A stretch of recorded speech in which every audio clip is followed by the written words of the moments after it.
out. I guess we're here. Yeah, we're live now. Are we live? Yeah. We are live. Okay, awesome. All right, so welcome to iWizard, everyone. This is live?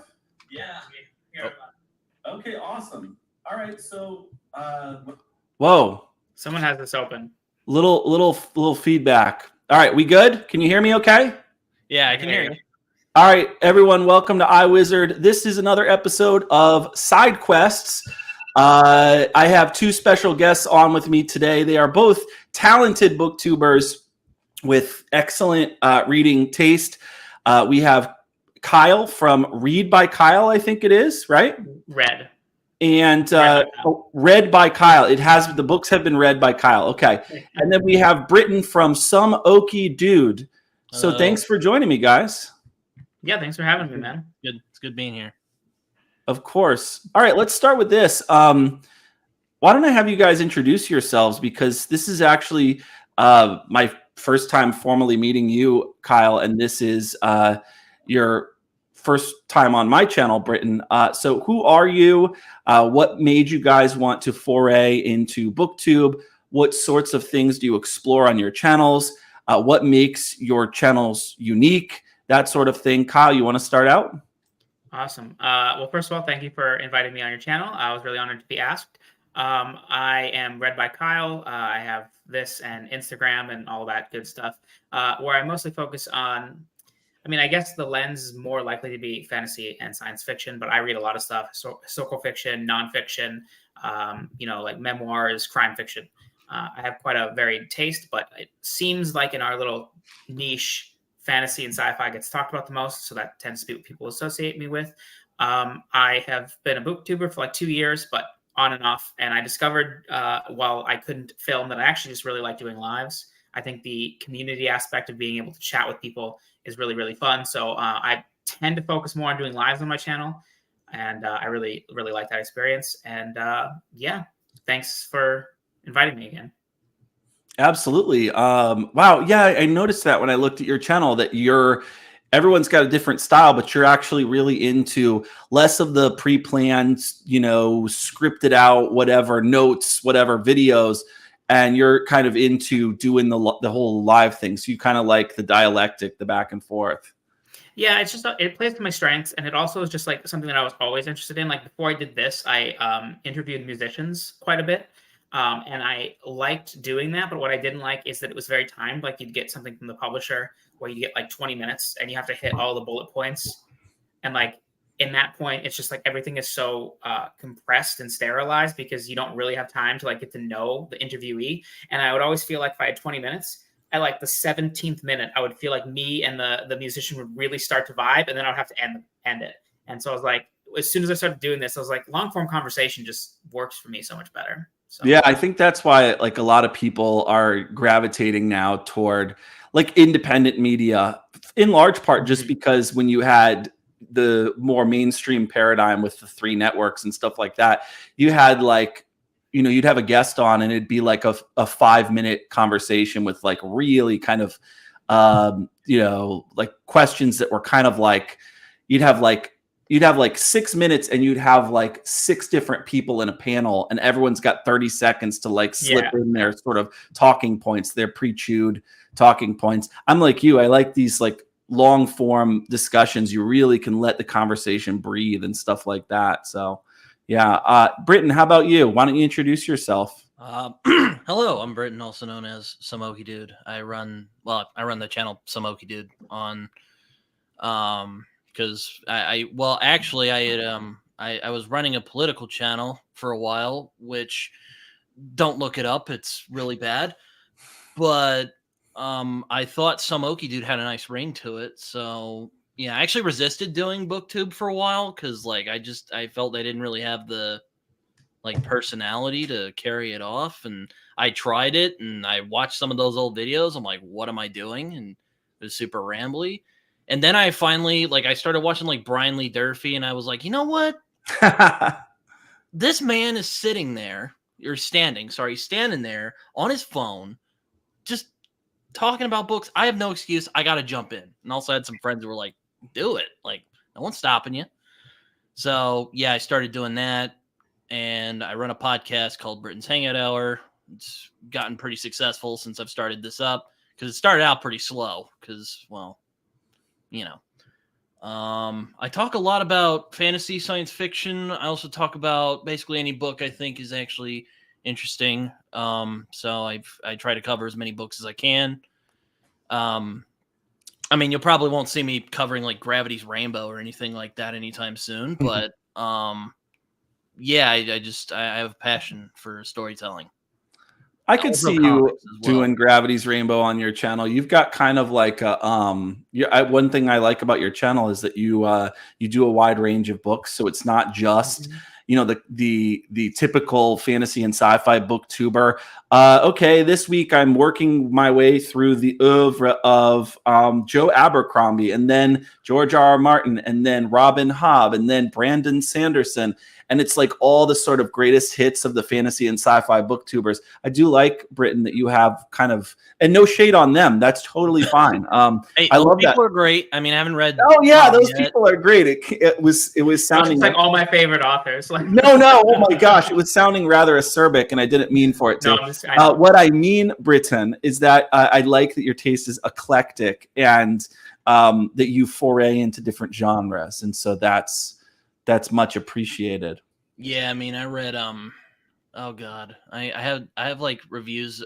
Well, actually, one of the reasons I started my channel is because there were certain like books I was reading and like nobody was doing anything talking about it, and I was like, well, I guess I got to do it if no one else is gonna. Like, yeah. I covered Perdido Street Station pretty early, and then other people started covering that book, and I was like, yeah, all right, that's good. I'm glad to see that. You know, You're the Thanos of BookTube. Yeah. I rest on a grateful universe. Okay, so why don't I jump into another question? And I'm actually going to copy Joanna briefly on this one because I think it's such an important question. Joanna's discussion series is called Why Read?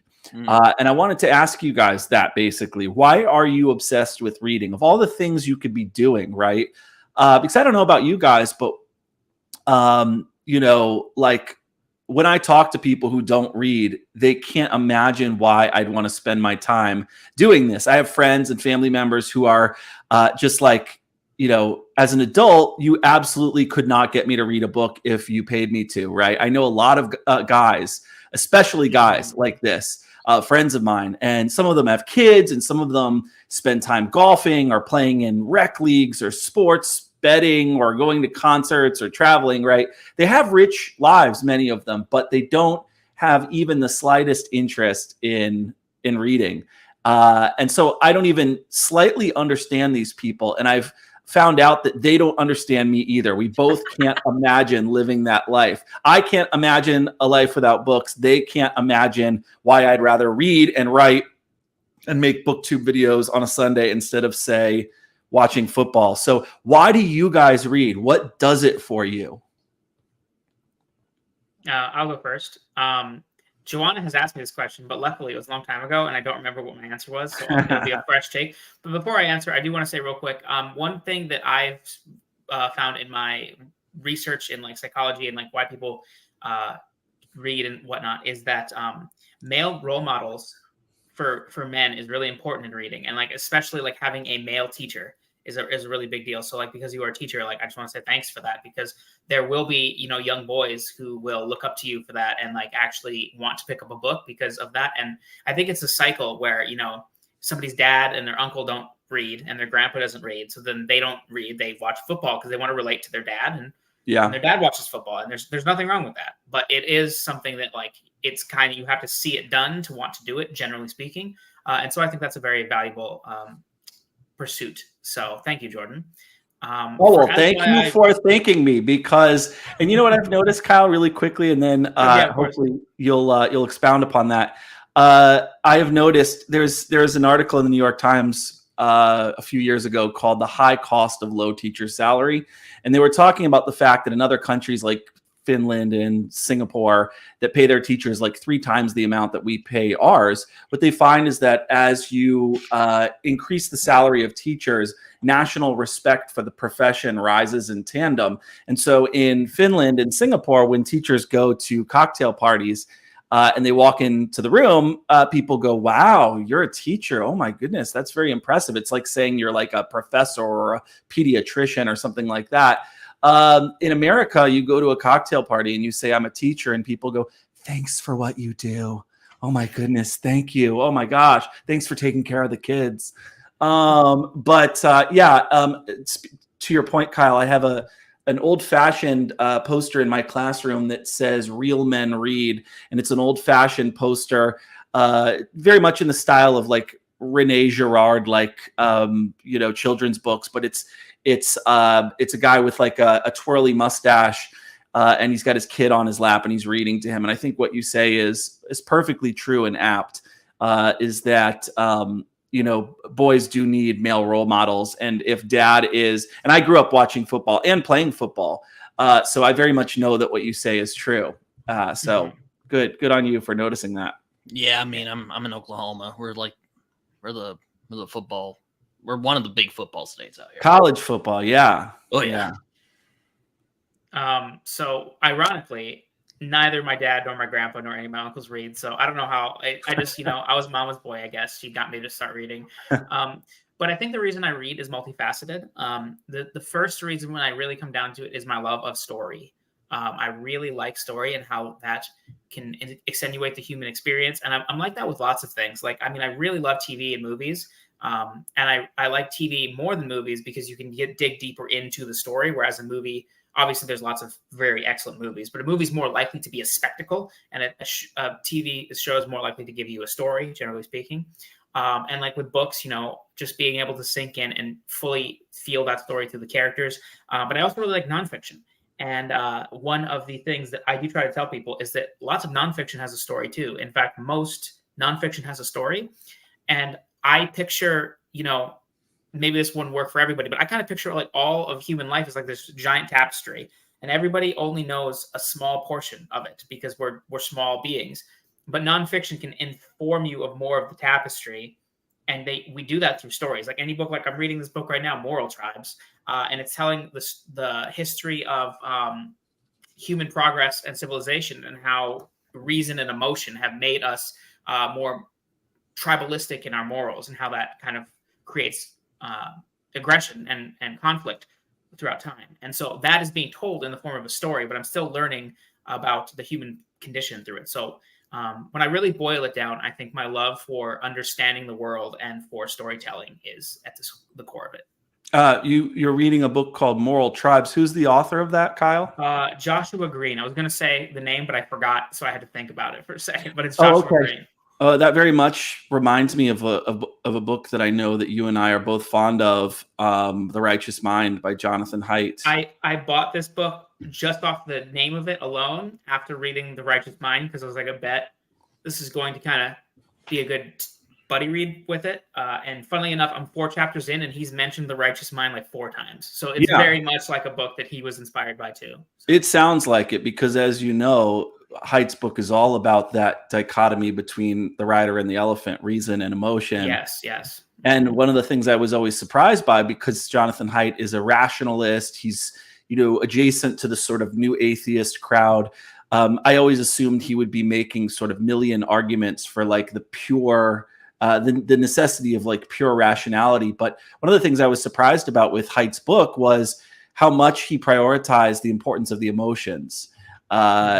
He says as our intuitions guide pretty much every decision that we make, and we pretty much use reasoning as like a PR person for our emotions, like our intuitions. Like we decide what we believe at a gut level, and we tend to think that we're very rational and that we're very logical, that any issue that we study, pick a controversial issue, the death penalty, we tend to think that we decide what we believe about the death penalty in this really rigorous, logically consistent, cogent way, where we like investigate sources and then arrive at what we believe after much study and introspection, when in fact we just decide at a gut level what we believe. And then we use reason in a post hoc fashion after the fact to justify our pre-rational gut level intuitions. And I couldn't believe that someone was both saying that was true, right? Echoing who was it? David Hume's point that reason is a slave of the passions, but then also saying that like, no, that doesn't necessarily mean that emotions are bad. That like, he actually says the reason you don't kill your mother is because you have feelings and intuitions and emotions. Like it may be perfectly rational to kill someone that's your rival or your enemy or someone that's getting in the way of progress, but it's actually your gut level feelings that stop you from doing that. Is any of that like reflected in Green's book? Because I've wanted to read that for some time. Not so far. So far, it's basically setting up how humans evolved and how, like, so for instance, the chapter I just read was talking about how tribes growing up or like coming up would have to have, you know, a certain moral characteristic, and then they would just like, if you came across another group of people because you want to protect your group, you would have to then kill that group because the chances of them cooperating and like not being a threat to your group was just pretty low. So the best thing to do to protect you is to just kill them. And so over time, that would how that evolved and influenced the way that people built communities is kind of where I'm at in the book right now. But I have a suspicion it's going to build into the things that you're talking about. Each chapter's kind of been focused on a different aspect. Yeah, one of the and then I want to just get to you in 1 second, Britton. But you're like, I'm loving this. You're activating a bunch of like things, Kyle. I read a story by Jonah Goldberg in his book Suicide of the West, and he talks about the rise of the stationary bandit, and that very much reminded me of what you were just talking about. He says that this is the original model of the state, that basically what you had in the agricultural period was you had these roving bandits, these warlords who would come through, and once you set stuff up, once you'd been cultivating livestock, they'd come through and steal all your stuff. And so one of the things that was hindering progress was that the moment you accumulated enough stuff, the moment that you collected enough livestock, that you begun to cultivate your fields and grow crops, some roving bandit would come through and steal all the wealth that you had produced. So there was no reason to produce any kind of wealth and abundance or grow wealth. And what ended up happening, he writes about, is that eventually these roving bandits would actually stay. They would stay put, and they would say, listen, I'm kind of sick of this life. Being a roving bandit is hard. I'm going to stay put, and I'm going to take like 30% of what you produce, and then I'm going to let you keep the rest. And that actually incentivized the creation of wealth and growth. That's taxes, right? That's your state. That's right. I'll protect you, and in turn, you'll give me the 30% of your wealth. And that this, for the first time, actually, and I'll defend you against other roving bandits. And that he claims that was the original model of the state. I don't know. I don't know if Green talks about that at all in his book.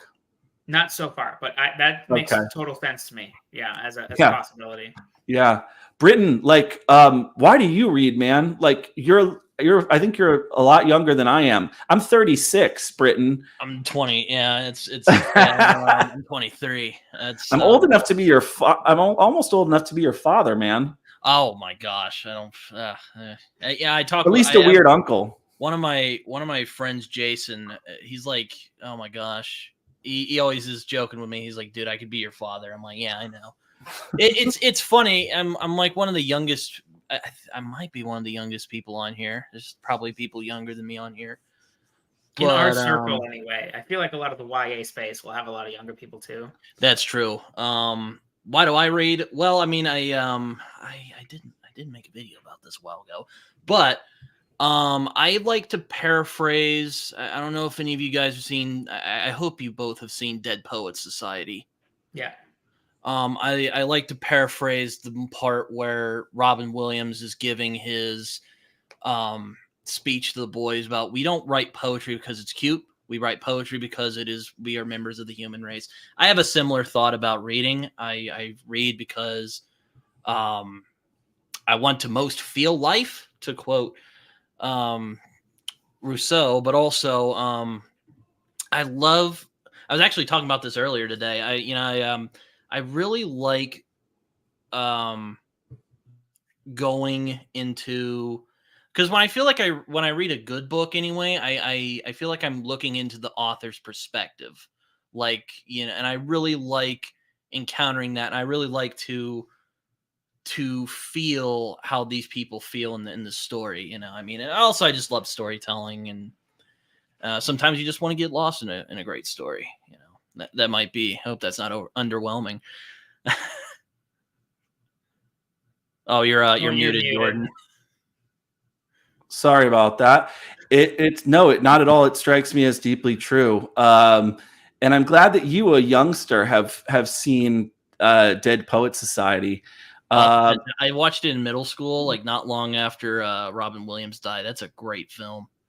It's a great film. I also and watched it in school. You watched it in school, Kyle? Yeah. I've only ever seen it the once, actually. I think it's one of the only films in school that I watched that I was just like, this movie's fantastic, but I've never rewatched it. So yeah, and it's interesting. There's been this perennial debate. I remember this became like a hot debate on Twitter a few years ago of, is the teacher from Dead Poet Society actually a good teacher?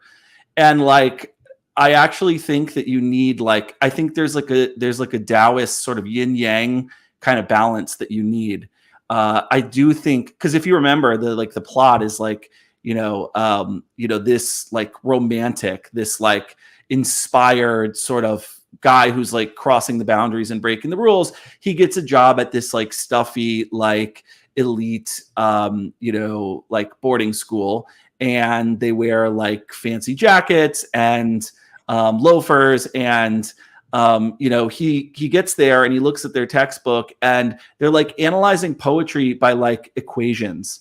It's like, okay, if the poetry has this level of diction, plus this type of meter divided by, and that's how the kids have been taught. Right out of it. Yeah, like you suck the absolute passion and the joy and the spontaneity and the serendipity and all the like the beautiful thing. The reason that we all read, that's all that fun has been sucked out of the literature. And he gets there and he's like, no wonder you guys are so depressed and so bored.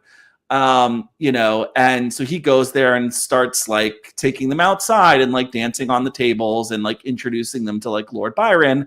And the film kind of portrays it as like, okay, this was like a stuffy, fuddy-duddy, like horrible, oppressive school. And then this guy showed up and breathed life into it. And that debate happened. And I'm like in the middle. Like, I'm more on the, it's a good way to teach. I'll let you I'm in the middle because, I mean, actually, speaking of like the kids being miserable, it's actually like after Robin Williams that the kid commits suicide. And I love how like he's this inspiring teacher who makes everyone happy and love literature. But it's after the kid's experience with Robin Williams. I'm like simplifying it, but I'm somewhere in the middle. You do need the disciplined focus and application, and you do need some of the order in order to cultivate these various virtues. You can't just have like, Mick Jagger dancing on the tables to teach you your lessons. But like, again, you do need some of that spark and that joy and that energy that he brought. Yeah. But it's kind of like that. I really, I like to, I put it like this, because I'm actually about to make a video on what I look for when I'm reading. But there's a scene in, I'm bringing up movies now. This is sad. But there's a scene at the very beginning of the movie The Prestige by Christopher Nolan where Michael Caine is explaining to this little girl how magic works. It's really illusions. I digress. And basically what he's saying is, you know, people don't go to magic shows just to, you know, do whatever. They don't want to go there to figure out how they did it. They genuinely want to be fooled. That's kind of how I view reading. Like, I know it's fake, but I want to be like so immersed into it. Like, I want to be tricked, you know? Wow. That reminds me of that. Like, I forget who it was. Was it Mussolini? The world wants to be deceived. I forget who it was. Some 20th century dictator. There's only one or two. You know? Oh, this is great. I think that's fundamentally right, though. It might have been Nietzsche, which, you know, like same difference pretty much. In terms of inspiring dictators. Yeah. Funny mustache. The funny mustache, the fact that was Hitler's favorite philosopher. I'm not throwing shade at Nietzsche. That Nietzsche didn't mean for that to be the case. But anyways. And his sister and her husband. Oh, yeah. They were like proto-fascists, and Hitler kissed her on the hand. There's a picture of Hitler kissing her on the hand because he died a lot younger than her. Anyways, okay. Speaking of, you guys were explaining to me like why you read. What are you guys reading right now? Like what's happening right now? Like what are you guys reading? How's that been going? What books have you recently finished? How were they? What are you planning to read? What's the reading life like? We'll start with you, Kyle. So I read a lot of books at once. It's very chaotic. I don't recommend it. I don't really know why I do it, except that it makes me read more. I used to read one book at a time, and it never even occurred to me to read more than one book at a time. And then I started introducing audiobooks to the mix. And then slowly over time, it just morphed to like I'm usually reading like 9 books at a time. But the added benefit to that is that if I get tired of one book, I just close it and I open the next one. So instead of, I might not get as far in one book, but I might read for like 3 hours instead of 2. So I read more. So right now I'm reading Moral Tribes, as I mentioned. I'm also reading Thinking Fast and Slow by Daniel Kahneman. Daniel Kahneman is like one of my science heroes. He just died, right? He just recently passed. It was very sad. I studied psych, and in psych, I specifically am drawn to cognitive psych, which is a field that is really built upon Daniel Kahneman and Amos Tversky, to the point that they basically invented behavioral economics. Very, very influential people. And I started reading this a few years ago on audio, and I just decided I didn't want to read it on audio. And with him dying, I finally decided to start it. But my main read right now is Mistress of the Empire by Janie Wirtz and Raymond E. Feist. It is the last book in the Empire trilogy. And I'm really liking it. Apparently. Who? Janie Wirtz. Apparently she plays bagpipes. What doesn't she do? That's crazy. I know. I'm like... And on audio, what am I listening to on audio right now? I don't remember. Something. Oh, I'm listening to the audiobook of Mistress of the Empire. That's why. Yeah, okay. So, wow. So that's the main thrust of stuff I have going. But, you know, I have other stuff going on, too. I've never read the Tversky and Kahneman book. Oh, you should. I'm very surprised you haven't. I'm surprised I haven't either, because Hype mentions them all the time, and everyone that I read and listen to respects their work, and I know how seminal it is, has been, as you say, in behavioral economics. I have a quick story about that to demonstrate not to believe people just because they have more schooling. I work at a bar, and I am getting my undergrad, so you know I have some education, but I am not a master's degree. I am not a psychologist, anything like that.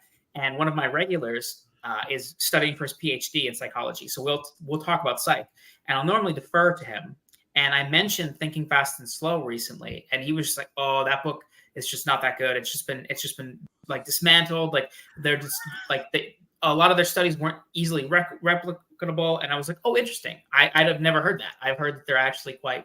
I've heard the opposite. Yeah. And he kept like making all these arguments and stuff about how like there was like one study that they couldn't redo, and that just means like he just was really, really anti the book. And I was like, interesting. And I took him at his word because he has more schooling than me. And I was like, maybe I've just been looking at the wrong stuff. And so I went home and I made a Reddit post in 3 different psych subreddits. And I was like, hey, I'm just wondering, guys, what is the overall, like, how legit are Daniel Kahneman and Amos Tversky? And every single comment on all of them was like, extremely, like your friend is wrong. And I was like, sometimes I should just trust myself. Yeah, like your friend sounds like he's wrong. I would make a stronger claim, but I haven't read the book. They're cited so often by really important, reputable scholars. Is this the book that contains many of these commons dilemmas that focus on cooperation and stuff like this? I don't think so. It's more focused on System 1 and System 2 thinking. So System 1 thinking is split second. It actually works really well with in pair with the righteous mind. Which is why I'm surprised you haven't read it. Because System 1 would be kind of what our intuition is. So yeah, System 1 is our intuitions. Yeah, System 2 is our reason. Is our reason. Yeah, absolutely. So they basically pioneered that thinking, and then that has gone on to like anybody you mention anything where it's like that's all because of these guys, really. And so their breadth of research is just really well done. And yeah, people should read it. That's my pitch for Thinking Fast and Slow. Heck yeah. Someone in the comments is saying Dead Poet Society, Max Garfield is great. And also that The Emperor's Club with Kevin Kline is a good counterpoint movie. By the way, Max Garfield, The Emperor's Club with Kevin Kline is based on this story it's a short story by Ethan Kanan called The Palace Thief.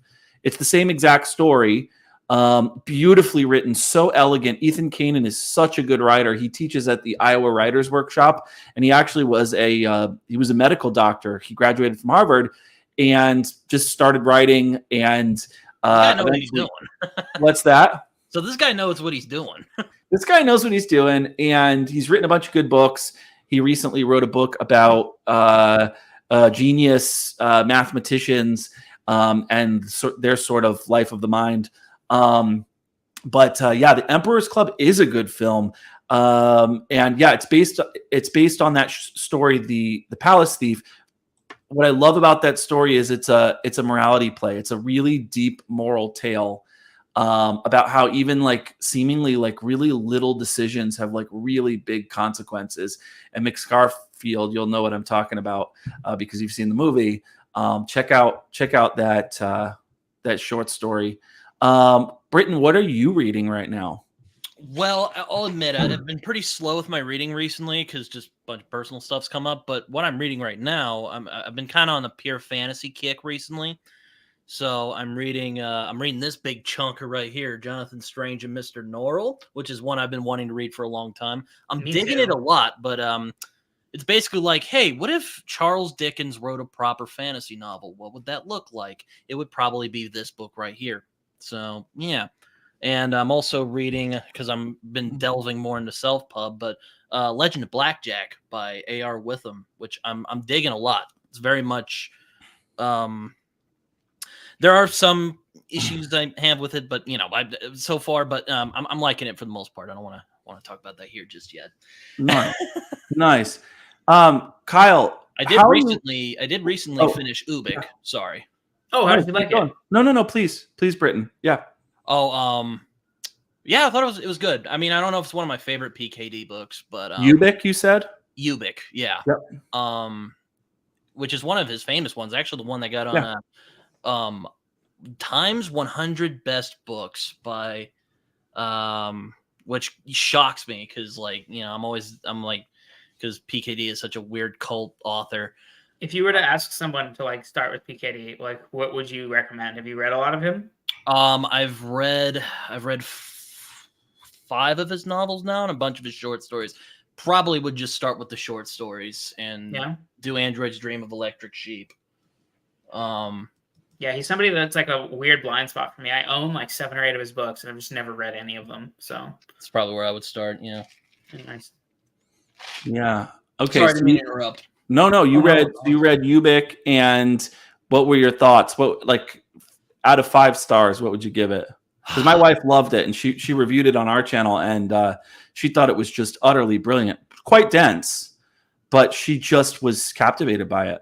I'd probably give it like 3.5, bordering on 4 stars. I liked it. I don't know if it had such an effect on me as something like A Scanner Darkly did, because book and movie are fantastic. I love them both.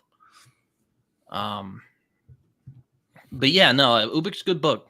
I was gonna watch your wife's review after I finished the book. I just haven't gotten around to it. So cool.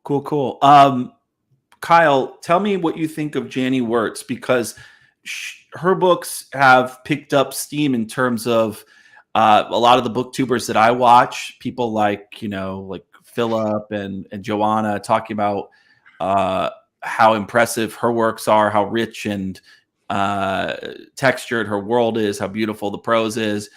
How far are you through that series? Do you agree with them? What are your thoughts? I'm about a third-ish, maybe a quarter of the way through the final book in the trilogy. That is co-written, so it's hard for me to know entirely what was Janie, especially because I haven't read any other Feist. But I'm really liking it, and based on how people talk about what the rest of Feist's work is like, I have a vague idea of what Janie brings to it, which is more like character depth and like the writing. I like if you guys know Josh from Red Fury Books, he's read a lot of Feist, and he says that this is like the best written of any of that work. So, and what I like about Janie Wirtz, and I have not been able to confirm this myself because I've only read this, and I read the first 3 pages of To Ride Hell's Chasm just to kind of get a feel for her prose, and it was very, very different. And what people say is she scales her prose based on the different series that she has. So she has like really, really simple prose, and then like in the Empire trilogy, I would call it like not quite simple, but it's not flowery, but it is more descriptive and thought-provoking. And then she gets even more dense in her standalone To Ride Hell's Chasm, and then her like 11-book epic is like you need a thesaurus to figure out how to read it. So I do like that she has different styles for like different levels of fantasy. But I really like the Empire trilogy. I think it's some of the best political fantasy that I've ever seen. I feel like it was really slept on before because like it really reminds me, like I hate saying this because people overdo this, and they've said it to like anything that's vaguely Asian, that it's the Asian Game of Thrones. Like, don't go into it expecting that. But I do actually think that like of the things I've read, it is the most like A Song of Ice and Fire in terms of the politics and the in-depth struggles between the clans and stuff like that. The main difference would be that we only follow like one character for most of it, and then you occasionally get like a chapter from somebody else's perspective. But basically, the premise of the first book is that Mara is the daughter of one of the clans in this like Asian-inspired society, and she is expected to just marry into another clan and produce kids for that clan. That's her whole life, yada yada. She doesn't have agency. She's a woman who likes women. That's where things are in the society. And then in like chapter 1, her dad and brothers are assassinated and killed, and she's unexpectedly thrust as the leader of her clan. And so now people are like, well, okay, you get to be the leader of this clan, but just until we find you a man to marry that can then take over the clan for you. And she starts to think, you know what? I think that's kind of dumb. What if instead I just did things my own way? And so it's her changing this culture from like very, why am I blanking on the word? Male-centric? Patriarchal to really include her more, and like it's very rigid in like how they view social situations and how they view like command structure and all this. And she just starts changing all of that. And I think it's really, really good. I've loved it so far. Nice. Very nice. Now, speaking of you Asian-inspired fantasy, there was Guy Gavriel Kay wrote these 2 books, and I'm wondering if either of you read them. I have not read Kay yet. Oh, you have, Kyle? What were they called? Under Heaven and River of Stars. That's it. And is Under Heaven is the first one, correct? Yes, so they're not actually a duology. They are 2 standalones set in the same place, 400 years apart. I would say if people were wanting to read them, start with Under Heaven. Because Under Heaven is just a better book. I think it's tighter novel, better characterization, better ending. But also, while it's not a sequel to Under Heaven, the most emotional that River of Stars made me was about a tree. And I won't say anything more for anybody who hasn't read the book, but there was something going on with this tree that made me so emotional, that was only emotional because I had read Under Heaven. So it's like just like kind of you get more context. But they're both really good books, and I really Guy Gavriel Kay is one of my favorite authors. Isn't the River Stars one about some horse and returning? No, Under Heaven is about the horses. Okay. And then River of Stars is about there's like an invasion from the Proto-Mongolians. Like it's not the Mongolians yet, but it's the tribes before. and they're trying to like deal with that invasion, basically. Nice. I remember being at the bookstore and picking that book up. It's got the sword on the cover with the silk, and it's like a black cover. And I remember reading the intro of it, and there were ghosts, and I was like, "Oh, this is really cool. This is going on." That first chapter is so cool. The first chapter of Under Heaven is this guy is taking a leave of absence from the army because his father has died, so he gets 1 year in mourning.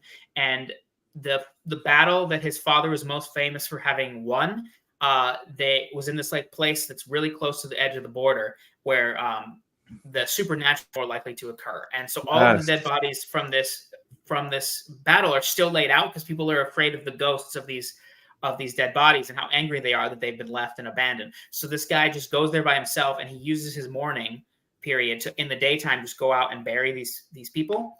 And because of that, both sides of this war come to respect him doing it. So he like gets aid from both sides of the war, or like both armies, because they both recognize that he's doing an overall good for them. And chapter 1 of that is incredibly good. I love it so much. So I'm reading Disquiet Gods right now. Are you, Kyle? You do Sun Eater, right? You've read Yes, the I just Sun Eater finished books? Disquiet Gods. Yeah. Oh, okay. Last week. All right, I'm loving it so far. I'm only about a fifth of the way through, but I feel like he's really hit this place, it feels like, with this book where he's letting the characters breathe. And I'm just loving it. It feels like old school epic fantasy. The pace is kind of slow. We're getting lush descriptions of ships and planets and xenoarchaeological digs and the relationship between Hadrian and his daughter. So I've been loving it so far. I actually like it because it's slower paced. It's got this old school atmospheric quality about it. I'm sure because you could give me a million spoilers and you know what happens, that maybe that changes. Things are getting weird for sure. Things are getting really weird. Do you know roughly what chapter you're on? Like even within 5? I'm audiobooking this one, so I'm probably on chapter 12 or 13. Oh, you're very early. Okay. Yeah, the beginning of that book is very slow, but necessarily, like you need to. There's recap. Yeah, for sure. And you got to let Hadrian breathe after everything that's happened. So yeah, and I like that. I like the fact that like it's not this like, modern, 2024 fantasy pace where everything has to be at a breakneck speed. We've been on this journey. We know we like what we're reading. We're in it for the long haul. It's ride or die. So like now you can let it breathe a little bit. You know what I mean? Absolutely. One of the reasons that A Song of Ice and Fire is my favorite series. Well, there's a million reasons, but one of the reasons. My favorite series too. Yes. I thought you didn't like it. Oh, that's so good. Song of Ice and Fire? Yeah, I don't know why. It's my favorite, man. Oh, thank you God. didn't see his storm. You didn't see his Storm of Swords video he did with his wife. No, I did. I did see that video. I love it.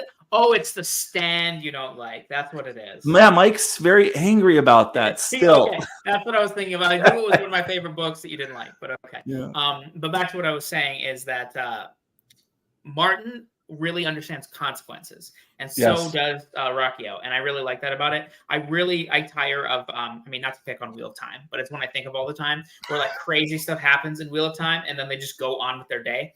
The character arcs do end up mattering in that series, but at face value they just like do a horrible thing or have a horrible thing happen to them, and then they just move on with their day. And Rocchio is like, actually life is kind of hard. Adrian's pretty old, and he's going to need some time to just recover. And I'm like, yeah, that seems realistic to me. And I really appreciate those moments of downtime. Yeah, and I've found that because Christopher Rocchio is a little old man, and Christopher, if you happen to be watching this at any point, you're one of my close friends. I can insult you that way. Christopher Rocchio is a little old man. He's been an old man since the age of like 9. And I feel like he's, oh, hi, Sam. I feel like he's really good at writing an older protagonist. Just this sort of inner qualia. It's just like, well, this is what I feel on the inside. I know, just the sense of like world weariness and the sort of jadedness that he has to check from time to time.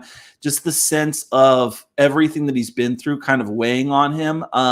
Just that old man sense that when you look at in the mirror, you see a new wrinkle and you're just like, oh, fuck, you know? And he's just so good at that. He was born to write, I think, older Hadrian. I just reread Empire of Silence, and young Hadrian is wild. Like, in hindsight, I'm like, dude, shut up. You don't know what you're talking about. Melodramatic, just bursting into like histrionic fits. His inner monologue is just like very like angsty teen writing in their diary. And I love it too, because that's exactly right. With someone as intelligent as Hadrian, with someone as, the synapses are really firing. So there's a rich inner world going on there. But I also feel like the character development has been smooth, and I think it's been paced really well. And I'm just really enjoying that series. And I just finished, as Britton and I were talking about earlier, In Cold Blood. Oh, yeah. I asked you the other day. What did you think of that? What do you think? What's interesting is that obviously it's really good.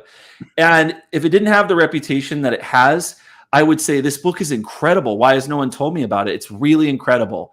But I live in the teacher world, and all of my like female teacher friends say that this is like their favorite nonfiction book that they've ever read. All the teachers ever read Into the Wild? Say this. They say that too. It's like, no, it's interesting because Kyle and I could riff for hours about these like pop psychology and philosophy and like behavioral sciences and economics books that make all of these interesting points and teach you all of these fallacies and these paradigm shifts and cognitive distortions and all of this. My colleagues, when they think of nonfiction books, they think of Into the Wild. They think of In Cold Blood. They think of these just prototypical nonfiction books.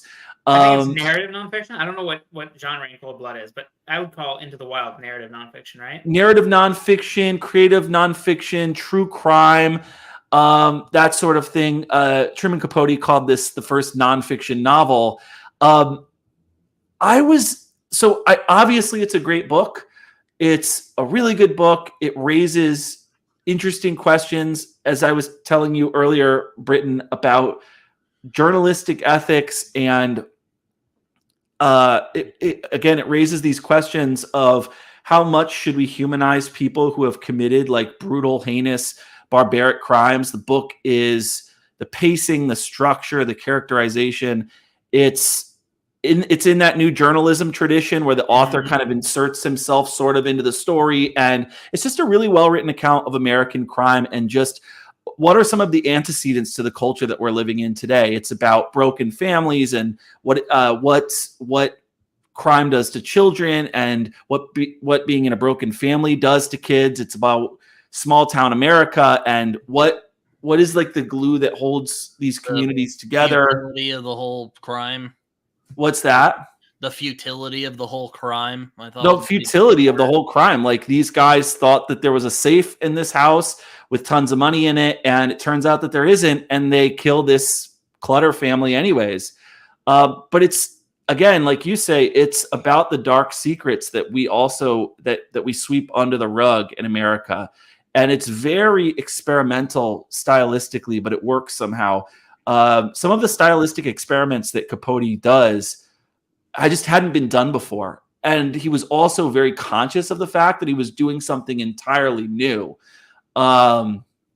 which I think is why that film Capote with Philip Seymour Hoffman is one like best, I don't know if it was best picture, but best actor.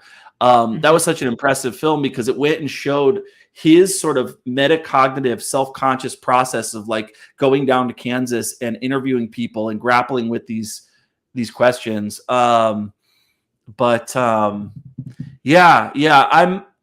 really enjoyed it. I just want to say it wasn't as life-changing or as utterly profound. as my I feel colleagues this made way it out to about be. Faithful and the Fallen all the time. It's fine. Yeah, I mean, But my question is, why would you think, now that you've read the book and knowing the people you know, what would be your steelman guess as to why they all say this is their favorite? I Why think do it you would think be. it's hit them all that way? I think the answer would be offensive. I think a lot. Okay, so let me okay, I think a lot of my female colleagues love true crime. They listen to true crime podcasts. I think it's the juicy, like dripping, like emotion and drama, and some of the male-female dynamics, and just the way that Truman Capote utilizes suspense. It's very like you've got your cocktail and you're watching like Mindhunter or whatever. It's just very salacious. I really don't want to go into it. Well, so some of those books are some of my favorite nonfiction books. Like I like a lot of different types of nonfiction, and like it doesn't sound exactly the same, but Empire of Pain by Patrick Raddenkeefe is phenomenal. I recommend anybody read that book. It's the history of the Sackler dynasty and how they have basically just destroyed a lot of modern America and the world over time. And Patrick Raddenkeefe is a journalist, and he does insert himself a little bit into the narrative. And then another one is, of course, Bad Blood by John Carreyrou, about Elizabeth Holmes. And that's, again, like he was the guy who broke the story initially, and then he wrote a book. So he does insert himself into the story. And yeah, there's those salacious details, but it's also just like extremely captivating. So, yeah, sometimes you're right. You're just like, you know what? People love drama. I mean, yeah. Kendrick and Drake have been going at it for the past couple weeks, and I'd Mustard on the beat, ho.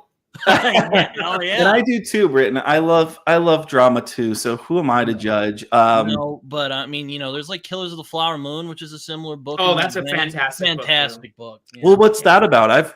Everyone talks about that, and I haven't read it. What is that? So it's about the indigenous communities in, I think, Oklahoma. Actually, right, Britton? Is that right? Yeah, that's actually what attracted me to it. Well, aside from the fact the Scorsese film is coming out. I happened to just read it before I knew it was going to be a movie. So it's basically it's about the Osage tribe out in Oklahoma in Osage County. They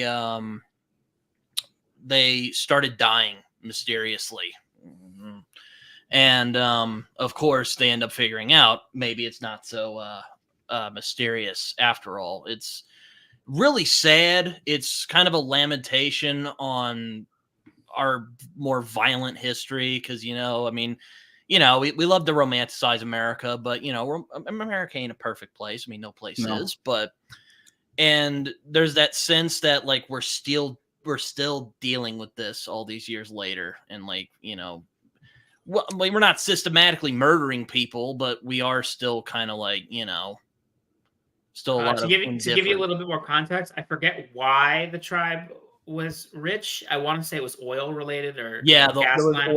There was oil on the ground. But underneath their land, they had a lot of oil, and so they paid off the members of this tribe, and they were like extremely rich. And the people around, what they ended up doing is a lot of them would marry the women in this tribe, and then the women would either die mysteriously, or the men would just take control of the money because they were the men. And so over time, there was just this kind of sinister thing to steal the money from the tribe. And then like the origins of the FBI get involved. Like Hoover is involved. Tom White was my favorite character in that whole thing. And like they like barely did anything with him in the movie. I was like, dang it. I haven't seen the movie yet. It's very long. So I have to be in the right headspace. It's Scorsese. He loves the criminal element. So I'm not shocked, but I'm getting off. But yeah, it's a great book. Do you guys think I would like this book? Like, Britton, you know me pretty well at this point. Do you think I would like the book? I think you would appreciate it. I think you would react to it in a similar way that you reacted to In Cold Blood. Like, I think you would appreciate it, but I don't know if you would. I'm sure I would hear it. I wouldn't be shocked if I got a text from people being like, "Well, what was so special about this?" I mean, it's really good. Like, I haven't read In True Blood, but just based on you talking about it, I think the themes and overall cultural history that is explored in Killers of the Flower Moon is what is it seems like, and you can correct me if I'm wrong, the In True Blood is focusing on a single crime and how that relates outwards, whereas I feel almost the opposite of Killers of the Flower Moon, where it's like how the societal impact and the racism and the segregation and the othering of people all coalesce into destroying this tribe.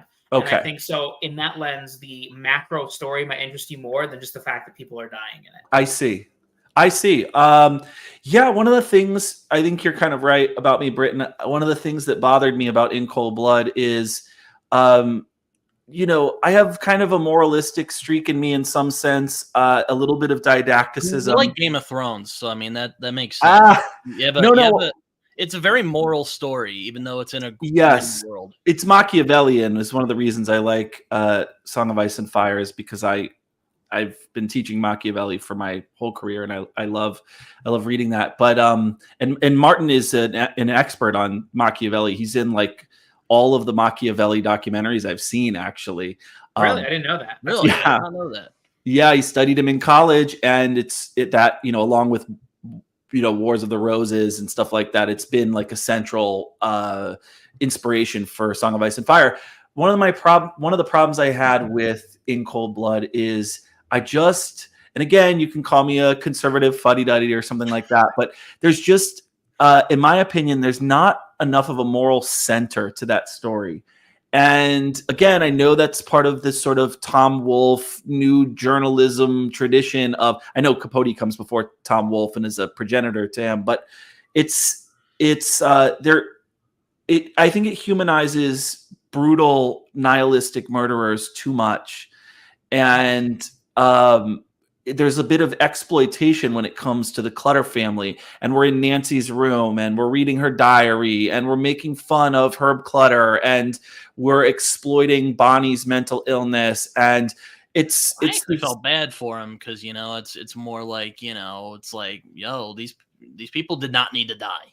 Yeah, well, that's the morality in you, Britton, because you're a very good person. But the thing is that Truman Capote tries to make you feel bad for Perry Smith and Dick Hickok, and yeah, he shows their mean streak, and he shows moments where they're behaving in inhuman, barbaric ways. But he also really, really deeply humanizes Perry Smith, almost to a degree that is gratuitous, and almost to a degree that is, again, you're inside of Perry Smith's head. You're feeling bad for him. You're seeing him as the victim. Then you might like you might like Killers of the Flower Moon more than I'm giving you credit for. Because like the main character really is Tom White, who's the cop, and he's actually a really interesting guy.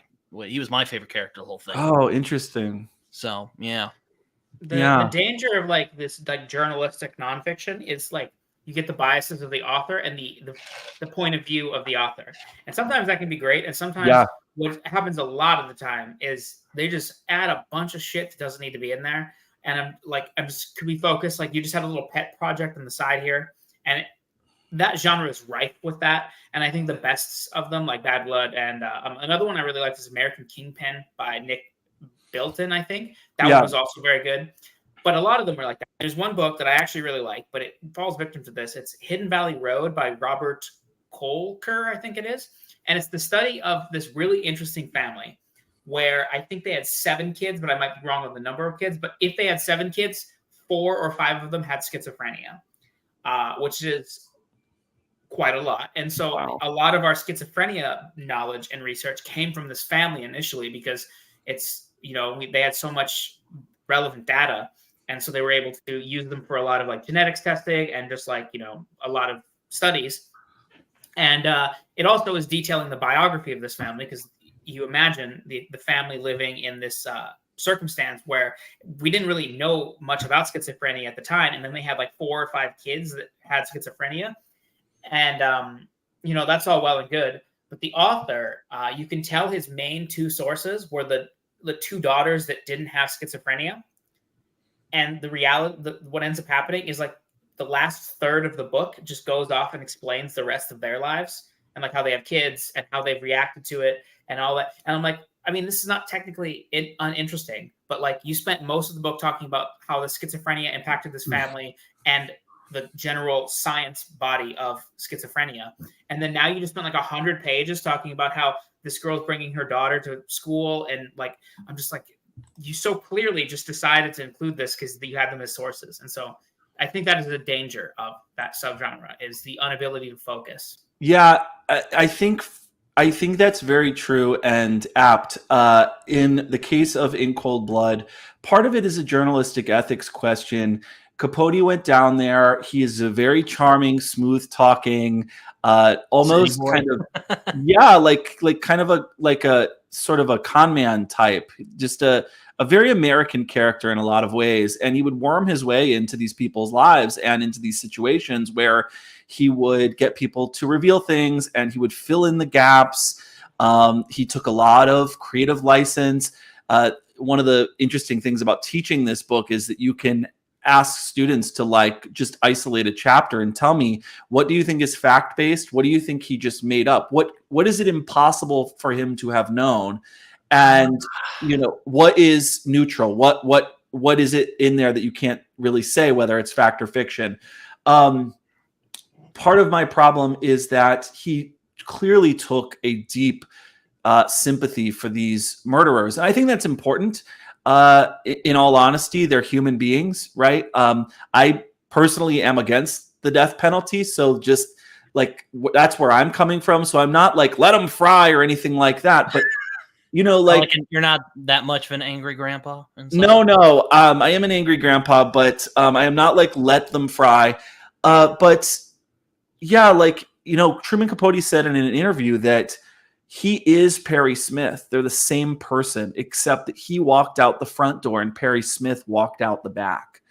And so he saw himself in Perry Smith, and he let that get in the way of doing justice to the full story. I mean, if you remember, Britton, at the end of the book, and I'm really not spoiling anything here, as like there are 4, 5, 6 murderers in jail, and they're all kind of hanging out with one another and getting to know one another before they're executed, essentially, while they're waiting on death row. You know, that whole part of the book is Truman Capote exposing how brilliant of a poet this Lowell Andrews is, how brilliant of a dreamer and an artist Perry Smith is, in his dreams of discovering treasure in the Sierra Madre, and Dick Hickok's high IQ. And you just get the sense that Capote revealed the fact that he believes, were it not for the environment that these guys were brought up in, were it not for some of the more systemic things in America, these guys could have just been like you or me. And I feel that sometimes Capote fails to confront evil. I don't know, to really reckon with what evil is. I think he talks about like how evil is just like what does it bring? Nothing. When was this book written? Do you know? Like the early 60s? 61. So it was before the Manson murders. Yeah. It would have been before the Manson murders. Yeah. Interesting. Because we live in a very more sensationalized era. And I think the Manson murders are not the only reason for that, but they are not a reason for it. And if you talk to anybody who, you know, was around when that happened, it really changed the way people think and talk about evil and murderers and all that stuff. And I wonder if that might be part of the disconnect, because you're coming to it living a life where you've always had everything where like the way we talk about murderers and evil and all that kind of stuff is post Manson murders. And maybe he was just living in a society that was just a little nicer. And he was just like, oh, well, they were still people. And he hasn't had that cultural shock yet. But also it could just be, you know, Capote himself. Like I haven't read the book. I don't really know much about the guy. But it just strikes me that the way that you're talking about it seems very different from the way people would talk about it 10 years later. So Yeah. Yeah, no, it's perhaps. It might be that. I mean, I knew what the story, like I knew what happened because I had seen the Capote film. But it's still really well done. I hope to read like Breakfast at Tiffany's or something at some point. Me too. I still haven't. I mean, obviously, I've seen the film like everyone else, but I haven't read Breakfast at Tiffany's. I read the book. I didn't even know that was Truman Capote. I must have forgot, but I have read that book. Yeah, awesome. It was good. Awesome. Okay, now that I'm just losing everyone who tuned in to watch you guys talk about fantasy and sci-fi, they're like, why are they going on about this? What is this, a book club? I love this. I never just talk about nonfiction and stuff. It's always. I mean, we can talk about. I mean, you know, I can talk about my weird fantasy and science fiction picks. You know, because yeah. So why don't you tell me, because I know both of you do spend a lot of time, even you, Britton, spend a lot of time reviewing fantasy and sci-fi, and I know that's an interest for both of you. What do you find so particularly compelling about speculative fiction, let's call it? You guys started BookTube channels. You could have picked any genre that you wanted, but you guys mainly run in the fantasy and sci-fi circles. What keeps you always coming back for more fantasy and sci-fi, even if you foray out into other genres? well, I love the otherness of it. You know, like I like going to secondary worlds. You know, and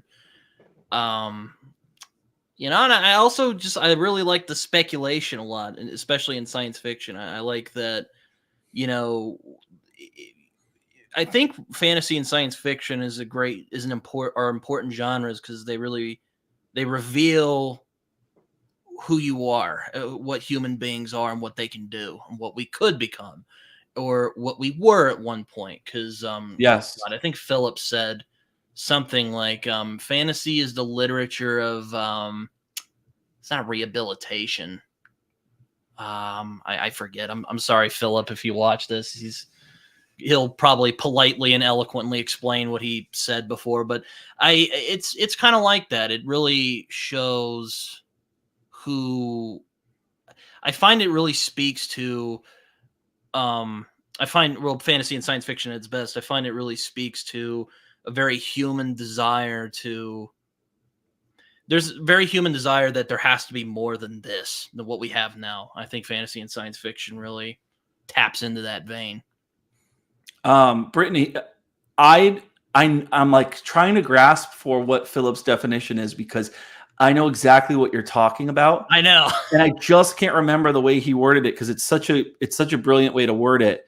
I'll probably text him on Twitter later, and I'll text him. Like, reach out to him and see what exactly it is. But I don't remember if it was Tom Shippey or someone else who said, and I definitely agree with this, that fantasy is the rebirth of myth, epic, and literature that came out of that oral tradition. Modern novels are very good at human interaction, at psychology, at minutiae, but not so good at the epic sweep of things. Fantasy novels have this full and vivid story arc. It fulfills the same function that a lot of these ancient epics used to fulfill, that kind of bird's eye view. And I'll give you an example, Britton, of this. It is much easier to tell the story of Lord of the Rings if you had to tell a 10-year-old what the book you're reading is about, you would very easily be able to tell them what Lord of the Rings is about. Whereas, you know, Jean-Paul Sartre's Nausea or Portrait of a Lady, like, try explaining what that is about to like a 10-year-old. You can't do it. You'd have to be like, okay, there's this like angsty, alienated, like quasi-nihilistic existentialist named Roquentin. He's a history professor, and he's like super like alienated by everything, and he's just like the absurdity of existence. And then he sits down on a bench and has he trips out on mescaline and realizes like that he has to write this giant this giant philosophy book. He basically starts being in nothingness, and it's like, the kid will have walked away by the time you're done explaining what that book is about. But Lord of the Rings, anyways, I'm rambling, but I don't know if any of that resonates. You just take it to a volcano. Yeah, you're in. But no, it would be kind of hard describing, I guess not, because I mean, that's a good point. That's a good point, Jordan. I'm sure there are fantasy novels that are just really so out there and bizarre that I can't quite explain why they or what they're about, but most of them I can, like, there is a clear, like, you know, what am I trying to say? There's a clear story. There's a clear like concept beat, if you will. Yeah, and it's from that what is it that Lloyd Alexander calls it, the cauldron of story. Tolkien took materials from existing traditions. He borrowed the forms, the story structures, the modes of storytelling, and he built his own epic out of that. I remember, I think it was the lecturer Michael D.C. Drought said that, and I don't know if this is true, but I believe him.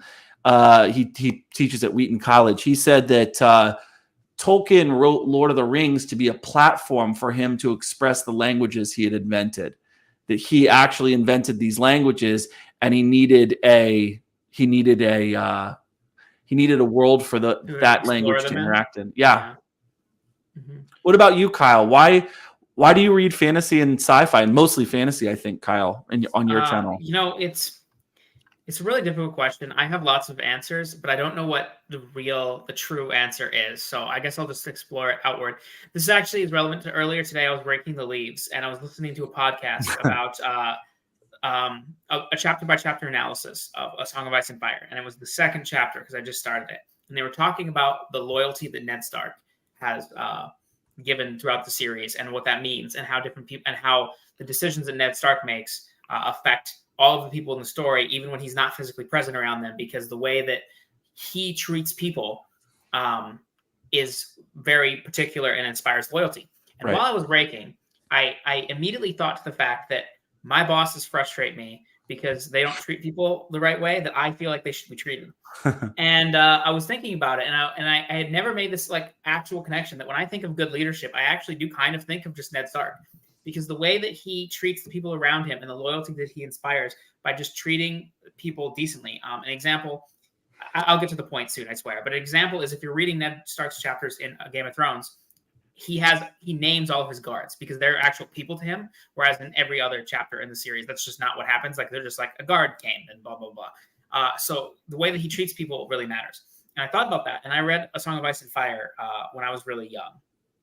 And I think that just like subconsciously hit me as like a good way to treat people. And I've always thought about that as a good leadership style. And I've brought that subconsciously into my life, and maybe not consciously, but certainly subconsciously paired other people against that when they don't treat people well. I'm like, well, this is not really how you should treat the people under your employ. And I say all that because I really think that George R. Martin, one thing he said is that, fiction is the heart in conflict with itself. And I really believe that. So you're really exploring all of these avenues of different things that humans experience, and you're doing it through the fantastical, so you can stretch and make up new things. And one of my favorite authors, Ken Liu, said that, and probably other people have said this, but he's the one that made me think of it, that stories, especially like fantastical, speculative fiction, are just metaphors made literal. And so you take something in the story and make it more of a literal thing so that we can dissect the human condition a bit better. And he has like a great short story where like your soul is literally an object, and that defines your soul. So like the main character's soul is an ice cube, and so things like that. So he takes that metaphor and he makes it literal, and he just thinks that's what all speculative fiction in some way or another is doing. And so I think that psychic distance with the narrative allows people to subconsciously process how they're living their lives. It allows them to explore the things they've gone through, the things they might go through, the interactions that mean things to them, without it being so damaging or on the nose. I think about a moment at the end of Oathbringer by Brandon Sanderson. I won't say anything about it for people, but a certain character makes a certain choice about changing who they are and how they've lived their life. And that spoke so powerfully to me. And I don't know that if I had just read, like a literary fiction novel, that it would have hit me the same way, because you have all these fantastic circumstances that have allowed this character to get to this and to make these realizations, and all of the things that happen in fantasy for him to make this realization and for it to hit as hard as it does. And so those kind of moments just tend to hit me stronger in a fantasy book because of all of the extra stuff that can go on.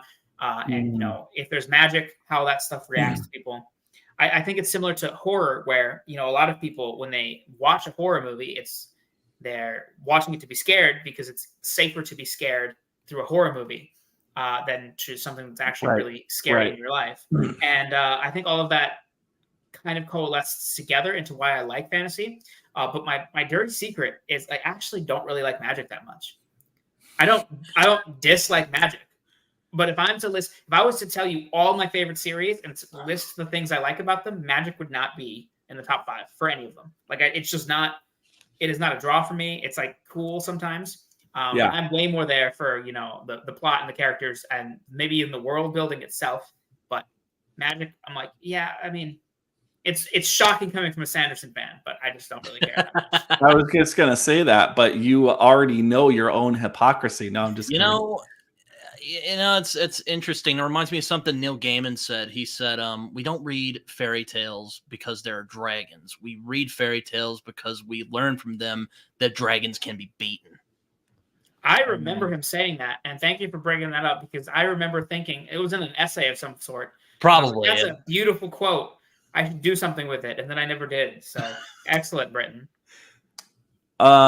So did you guys grow up reading fantasy and sci-fi? Were you guys always big readers of speculative fiction? Because when I watch Mike's videos, and his channel, just to be transparent, is one of my favorite channels. I just love his enthusiasm, and Same.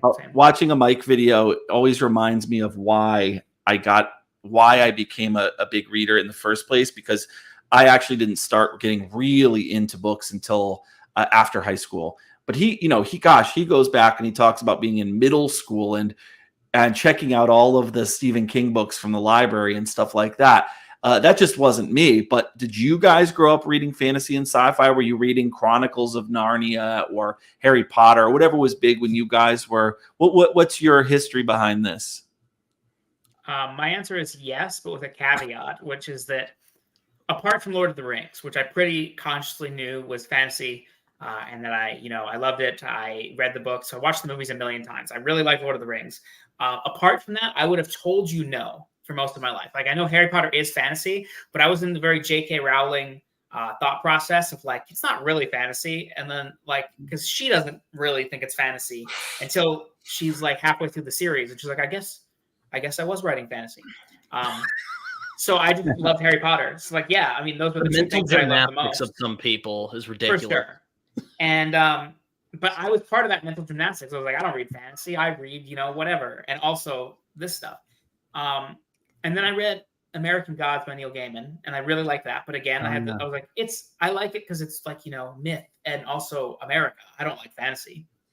And I actually and then A Song of Ice and Fire obviously is a series I love. But again, I told myself I loved it because it was so similar to history. And there wasn't a ton of magic. And I was like, there's not that much magic. It's fine. And then what really convinced me is in 2020, I did 12 friends recommended me like 12 books to read. And one of them was like, hey, I really like this book, Way of Kings by Brandon Sanderson. I was like, oh, I vaguely heard of it. I know it has like a high rating.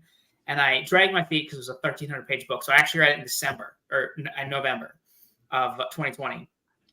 And I just loved it. And I was just blown away. And at the same time, I happened to have read Fifth Season by N.K. Jemisin, which is about as different from Sanderson as you could get within the fantasy sphere. And reading those two books side by side is when it clicked to me. And I was like, you can do so many cool things in fantasy, and you can do so many different ways and explore so many different things. And I was like, I think this might be my favorite genre. So It took me a long time. I was like 27. I love that too. Yeah. I have a weird thing about fantasy because it's like I've never been a very traditional fan, as you know. I mean, I read like the Magic Treehouse growing up, and I read like a lot of illustrated classics growing up because I loved the illustrations in there. And then I started reading the stories, and I'm like, oh, I guess there's that. But I've always been attracted to fantastic for some reason, but it wasn't really until 7th grade when I read Lord of the Rings for the first time, and I was like, oh, like I didn't know fantasy could do that. And then I ended up reading like, Harry Potter, and then I read Song of Ice and Fire, and I was like, wow, I didn't know fantasy could do that either. And, I've been but I've always been attracted to like mythology and the supernatural, and like I've always been interested in UFOs. Now, do I believe in them? But, I won't go into that, but I've always been fascinated by them. I always would read books about ghosts and stuff, and I always liked that stuff. And I don't know, I didn't really lean in on the fantasy thing until I was like in middle school where I was like, okay, I guess I do like fantasy. But I never try to like go like, oh, I don't actually read fantasy. I don't try to do that stuff. I was more of a science fiction kid, actually, believe it or not. Like I read a lot of H.G. Wells and like Jules Verne, though you could call Jules Verne fantasy because some of the science in it is really dated, we'll say. Mm-hmm. But I loved them. Like this is great, and Oh, I still really enjoy H.G. Wells a lot. Like I read The Time Machine again not too long ago, and it's still really good. It holds up. It holds up. Yeah, that's good stuff. I think another part of it for me. What's that? Sorry, go ahead. No, go ahead.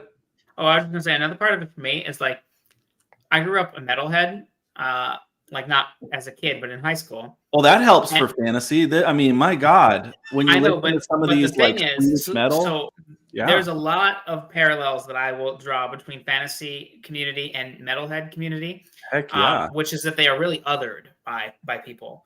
And so, in high school, I had really long hair and I wore black t-shirts, still wearing band shirts to this day. And people just associated me with metal. So like that came with mostly negatives and some positives, but like I already felt ostracized for liking metal. And I just felt like I didn't want to, I'm not going to also be a fantasy fan. Like I'm like, I can't double down on the othering. So I think that was also like part of it. Like, and I obviously didn't know that at the time, but I have sense of like, now that I wear both with my chest and I'm like, I like both. It's very aware to me that I'm like, oh yeah, it's like 2 levels of othering from the general populace. So you have to embrace that inner nerddom. It's real. Yeah, but you don't want to in high school. You're trying to stick with the crowd. You're not trying to. No, you're right. But you're right. Like if you listen to metal, if you're listening to like Iron Maiden or like Dio or like these other bands that like really lean into it, Saxon and all these bands, like you are so old. You just mentioned 3 bands from the 80s. Well, I kind of like British new wave metal and thrasher metal. I don't like death metal as much or any of. So you're not a fan of the like Cookie Monster metal? Oh jeez, I'm gonna hate both of you. We're going on avenues. We're going down roads you can't follow. No, I like it. I totally get I get why people. My stepdad is like the biggest metal fan like I have ever met. Like he goes to every concert. He knows every band. I just like kind of old school metal. I like harmonizing guitars and really rich melodies. And I'm not a big like, I'm not into that kind of metal as much. I like it more when I can sing. I mean, the heaviest I'll go is like Lamb of God, which you would probably call death metal, but it's factually not. But what I was going to bring up is recently on Brandon Sanderson's podcast. It's actually not. You will trigger me. But on Brandon Sanderson's podcast, he was talking to his friend, and they're metalheads to a degree. And he's like, oh, we should go to a show. Alice Cooper and Rob Zombie are coming. And then Brandon Sanderson was like, yeah, I like Rob Zombie. He's like, when I'm like feeling like the death metal mood. And I was like, I actually just call Rob Zombie death metal. And I'm just like, I can't be a fan of this man. So I just burned all my books. And I've tried watching Rob Zombie's films and like, I just can't. Like, I am not squeamish. I am not squeamish, but like, it's just like nasty. 16-year-old Kyle was all over that. Give me House of a Thousand Corpse × 3. Like I'm I like it. Like if there's dark stuff going on, like there has to be like a purpose for me. Like I can't just like bad. Like I just can't do like bad taste. All right, so like I'm not a fan of Chuck Palahniuk. Well, there's really? You don't like? I liked Choke. I thought that was pretty good. Well, okay, let me back up. I do like some of his books, but he's one of those writers, kind of like Crichton, where once you get his shtick, you're like, yeah. I've only read Fight Club, and I didn't really like it. I don't feel that way about Crichton, but I get that resonates with Chuck Palahniuk for sure. For sure. I'm sure you've had authors like that where you're like, don't hate them. They're good at what they do. Well, I like their work when I read it. Good at what they do, but I like variation. Like I have a question for both of you that was reminded from the Chuck Palahniuk thing. Is there ever a book or author that someone has recommended to you that like the fact that they recommended it to you was like a little concerning? Like you're like, why would you think that I would like this? No. Yeah, I mean, like I maybe Nietzsche. I meet people all the time. Oh, Nietzsche, really? Because it's interesting, Britton. I'm someone who totally disagrees with Nietzsche, but also is one of my favorite philosophers. And Oh, same here. Yeah, he's great. I've read everything. Even though he was kind of crazy. Like, yeah, I mean, he had syphilis for like the last several books. like that he wrote. literally, like also he's freaking hilarious. Like probably unintentionally in some parts. Like there's a part of like I think it's Beyond Good and Evil where he says there's a woman with scholarly intentions. There's something wrong with her sexuality. I'm like, okay, that must be like the syphilis brain or something, but that makes me laugh. I don't Just know the that sheer his brazenness of how he says it. No, I think his syphilis was pre-tertiary phase when he wrote Beyond Good and Evil. He has to own the line. He has to own those lines. Though his sister Elizabeth did insert anti-Semitic remarks into his journals, which she later titled "The Will to Power." He had these journals that he was keeping, and she edited them and inserted some of her ideas. I think The Will to Power is the one that I own, so that's interesting to know. Oh yeah, like I've that. never read a Nietzsche except like random paragraphs in school or something. So just like Einstein levels of genius, if you apply that to like the humanities, as like a philologist and a philosopher and a prose stylist and a cultural critic, he's just the height of genius, in my opinion. And I don't even agree with the guy, which is kind of really he shits on like virtue a lot. He's kind of like make your own way in life. But I'm sitting here, I'm like, but I kind of want to live a virtuous life. It's not just about challenging everything and willing yourself to like be a better type of human. Now, but the problem with Nietzsche is he gets misrepresented a lot. He does. It's probably because of his sister, but I don't agree with his conclusions though. But that's part of it. You can disagree with his conclusions. He's very confrontational too. You have to reckon with them because they are stark and they are in your face and they are very difficult to deny. In Genealogy of Morals, his argument is essentially that he actually basically makes the same argument that Plato does in the Ring of Gyges. He basically says that morality is fake, that our Judeo-Christian morality is basically a bunch of people getting together and trying to tie up powerful people who do what they want to do. So it's basically a backwards rationalization. Yeah. It's basically a bunch of weak people who are afraid to do what they want and take what they want and be a great man. And because they're afraid to do what they would do if they didn't have existential anguish, which means fear of their own freedom and power, because of that fear that they have, they basically, because they're utterly afraid, they come up with a thing called morality, which enables them to feel virtuous in their cowardice. Meaning, like, he thought that basically the reason that you guys and you and me, the reason that we believe in things like natural rights is because we would be afraid to live in a world in which there weren't natural rights, because the most powerful, brilliant individuals would violate our rights and there'd be nothing that we could do to stop them. So he thought that morality was cowardice masquerade. What's that? I mean, as an anti-authoritarian, like, I cannot get behind that in good conscience, like, he believed that if it's the same argument in the Ring of Gyges, that in Plato's Ring of Gyges, he basically argues that if you could get away with doing bad stuff, if you could steal money, like if you could go to the CVS, the local CVS, and get behind the counter and take $1,000 out of the register, you would do it. And then you don't do it because you're a coward and people are watching you, and you would be afraid of that social censure, that judgment, and the consequences. And Nietzsche says a great man would just go and do it. So what you do instead is you come up with this thing called morality that you invented, and you say, no, I'm actually just a good person. I'm not a coward.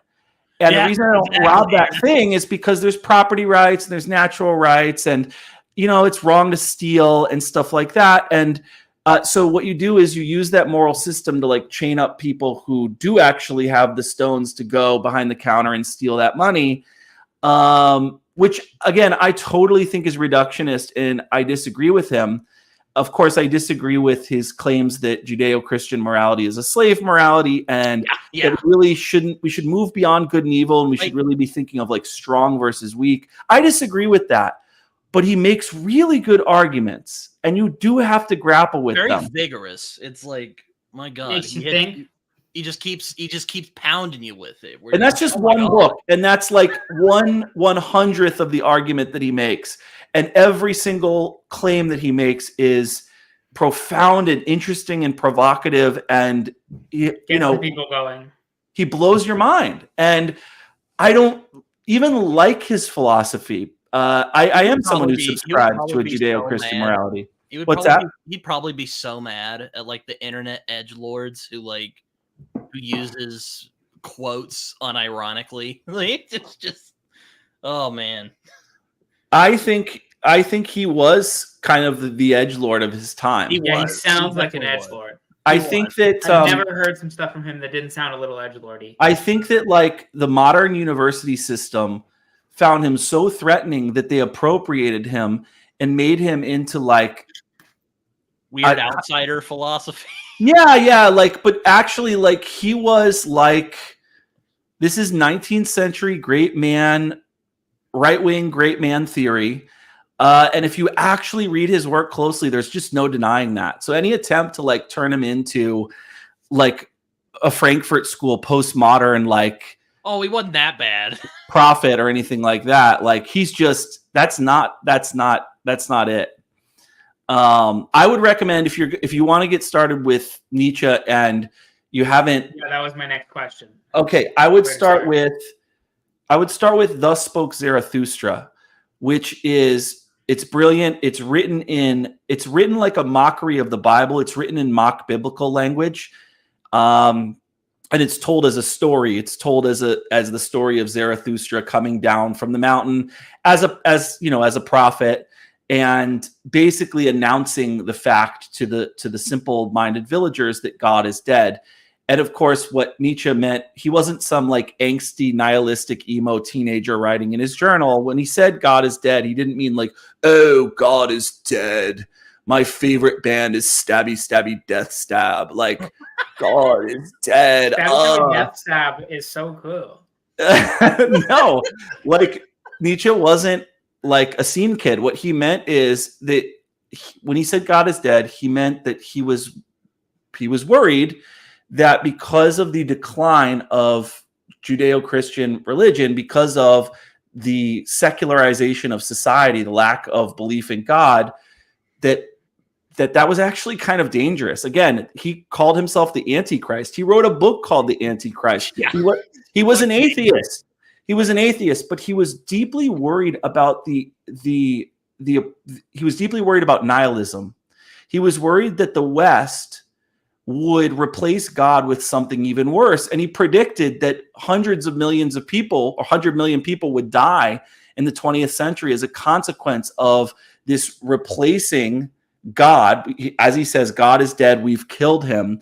He was worried about what would come to replace that, because he truly believed that once we buried God, as he put it, we would sink into this kind of nihilism that would be even worse than something like Judeo-Christian morality. People don't understand this about Nietzsche, and they associate him with nihilistic beliefs. His whole philosophy was an effort to stave off and resist nihilism, and what he wanted to do was with his bizarre Nietzsche. Yeah, that's right. He wanted to replace Christianity with the Übermensch. It's the ending of 2001: A Space Odyssey. He believed that he was going to usher in a new age wherein people would replace the old morality with a morality of strength versus weakness rather than good versus evil, because he believed good versus evil was holding us back from doing these great futuristic things. I'm rambling about Nietzsche because I talk all day about him. He's an oddball, because I don't know that much about him beyond just the edgelordy. The edgelords love him, I feel like, but I don't know much about what he actually thought and stuff. So I've been appreciating it. I also like how you can just pull out whole tapestries of like philosophy, and I just find that impressive. I read philosophy, And I'm like, sounds good, bro. And then most of it leaves. I my mean, brain. I wouldn't read like Nausea or Jean-Paul Sartre because a lot of that is just crap. Or at least I love Jean-Paul Sartre. I know you like Sartre. I'm shocked you like Sartre because he is a. You'd be surprised. Talk about a self-important rube. God. Well, More of a Camus guy anyway. So. I mean, like you just called him a rube. That's okay. Like, it's all right. Like, I think like his political philosophy is reprehensible. He was friends with Che Guevara, and he was a committed Marxist. And his philosophy was so at odds with Marxism that people would ask him, like, you know, your weird, like, dualistic existentialist philosophy does not make sense with Marxism at all. Your philosophy of like responsibility and all this stuff, that doesn't make sense with Marxism. And he was so obsessed with having an identity as being a person who was a Marxist that he wrote a book. It took him 8 years to write because he couldn't figure out how to do it, called Between Existentialism and Marxism, where he tried to prove that the two philosophies were compatible. And the kind of cognitive dissonance that you see in that book. No, but I do like Sartre. I like his early stuff. I like his short maybe I'll have stories. to read him again, but I remember reading him, and I was younger when I read him, and I was just. I mean, he won the Pulitzer Prize. I mean, he was a hipster, so he like rejected the Pulitzer Prize and went into hiding because he didn't want to be institutionalized or anything like that. I read Nausea, and I was like, oh, like my brain. It was just. I actually like that book, Britton. I know. He does a great, this is an underappreciated work of Sartre's. He does a great psychoanalytic profile of the French poet Baudelaire that I really like. His war diaries are really good. He was a meteorologist in World War II. His book Being in Nothingness is really good too. I just think it's kind of funny. He was a meteorologist, not. Well, he was very brainy. Although a lot of people don't know this, Britton, his longtime girlfriend Simone de Beauvoir, they took the test. Lady wrote about. Didn't she write about Marquis de Sade? Yeah, she wrote a book called The Second Sex.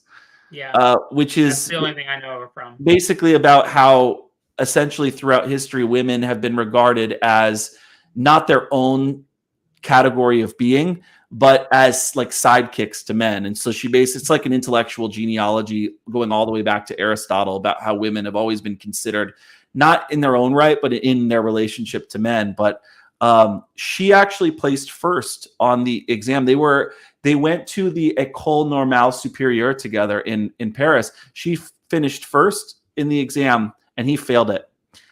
And so then he took it the next year and he finished first. But I mean, she smoked him the first year. So I guess he was really into a lady who could match him intellectually. Oh yeah, and when he died, she like jumped into the grave after him. Like she would like do these documentaries where she really sung his praises after his death. But I was just gonna say lastly before we move on to something else, if you guys want to get into Nietzsche, start with Thus Spoke Zarathustra. It's brilliant, it's poetic. The whole thing is like aphoristic. It's composed of these like Dionysian dithyrambs. It's very poetic and beautiful. And then like when you're done with that, you're not gonna totally know what's going on. Read Genealogy of Morals. That'll like clarify his thinking. Then read Beyond Good and Evil. Then go back and read The Birth of Tragedy. If you're interested in the Greeks, you'll like that. That's all about like the split between Apollo and Dionysus, the Apollonian spirit versus the Dionysian spirit, and a lot of interesting meditations on how we've kind of lost a taste for tragedy as a culture.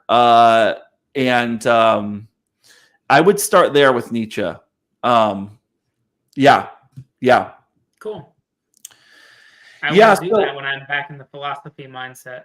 Yeah, heck yeah. More like Nietzschean fantasy, because there's like this weird shamanistic mysticism in Nietzsche's work that I've heard. Like R. Scott Baker or Bacher, however you pronounce it.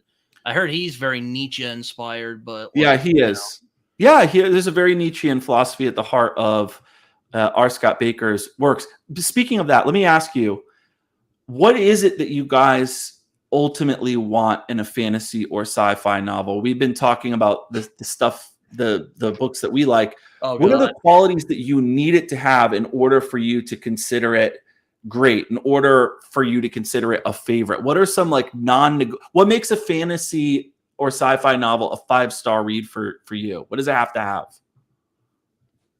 So the way that I look at it, it's kind of like any book, and I guess this would be any fantasy or sci-fi book, because I probably don't think the same way for like a literary fiction or historical fiction or something. But it's basically on 4 pillars: plot, character, world building, and prose. And any one or maybe 2 of those pillars can be weak, but if you don't have several of them being strong pillars, the whole thing is going to collapse. And then obviously, the stronger each pillar is, ideally you want 4 strong pillars. But you can suffer a little weakness in one. And the reason I say that is because I read for different reasons. Like I like to say I'm a character reader, and that is technically true. The most moving I've ever felt for most things is through character. But we were just talking about Sun Eater, and you know what? I don't really care about those characters. I like Hadrian sometimes, but he kind of annoys me. Most of the side casts I kind of like, but I'm not like attached to them.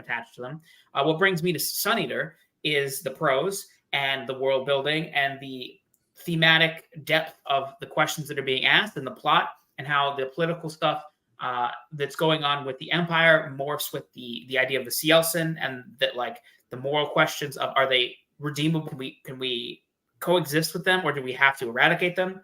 And all that stuff I find very interesting. So I can't just be a character reader and have Sun Eater be one of my favorite series. So the answer to that is really just if something is excellent at a couple things, I'm usually going to appreciate it for that. But for it to become like an all-time top favorite, most likely like character is the answer. Like all my favorite things, I usually just am head over heels for the characters. So That's a must, big time. Oh man, I'm actually, it's funny you're asking me this, because I'm gonna be talking about that. Not just fantasy and science fiction, but just fiction in general. Well, I mean, I don't want to ruffle feathers here. Ruffle them. All right.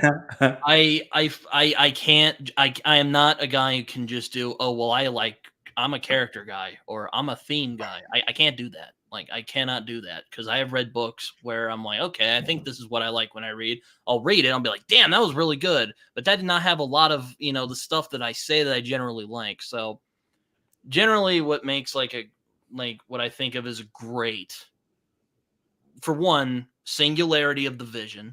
So when I read a book, when I read a phenomenal book, I think only that person could have written it. I'll read like a Cormac McCarthy novel, or going back to fantasy, I'll read like a like China Mieville or Neil Gaiman novel, and I'll think like, okay, only those people could have written it. I like characterization a lot. Like if I care about what's going on, then great. Great themes that are well developed and explored throughout the story. And also how it reflects back onto the characters. Yes. I love that what you just said, Britton. You said, maybe repeat it. You said that you like books where only that author could have written it. Yeah. I find those are the most special books anyway. I know there are books I've read that I've enjoyed where I'm like, okay, I can kind of read the influences and stuff, but I still enjoyed it. But I find the really special ones are like where I can sit down and I'll be like, okay, yeah, there's influences here, but only that person could have written it. Yeah. Harold Bloom calls this the writer's idiosyncratic strangeness. This is what he thought made a book great, was the quality of idiosyncratic strangeness. And he defined this as a mode of originality, a style that so assimilates us that we cease to see it as strange. And he was talking about people like, as you say, Cormac McCarthy, who could write one sentence and you could put it out as a tweet and everyone would know who it was. Or Charles Dickens, or, Lionel Shriver, or like any of these authors who have this really this, or like Nietzsche or something. I don't know. I mean, it's funny because I think that I'm like almost the opposite. Like, I don't think it's like, I get what you mean, but I don't think I care like at all. I know that's why I usually don't talk about it, because I know, because like if I mention that, Like if I you should mention that, it. like just on my a chat, people would be like, "What the hell are you talking about?" Like, I don't think it's a crazy opinion. I think a lot of people are that way. I'm just thinking, like, I've never thought of it consciously for myself. Like, yeah, a lot of the books that I love, maybe the person who wrote them could be the only person who would write them. But the way that I view the world, I feel that's every book ever made, because really, that's if true. George R. R. Martin had written a Game of Thrones 3 years later, he would have written that book like differently. How different? Who knows? Maybe it would have been 5% different. Maybe it would have been 50% different. And like maybe that's always he would have watched. Sorry.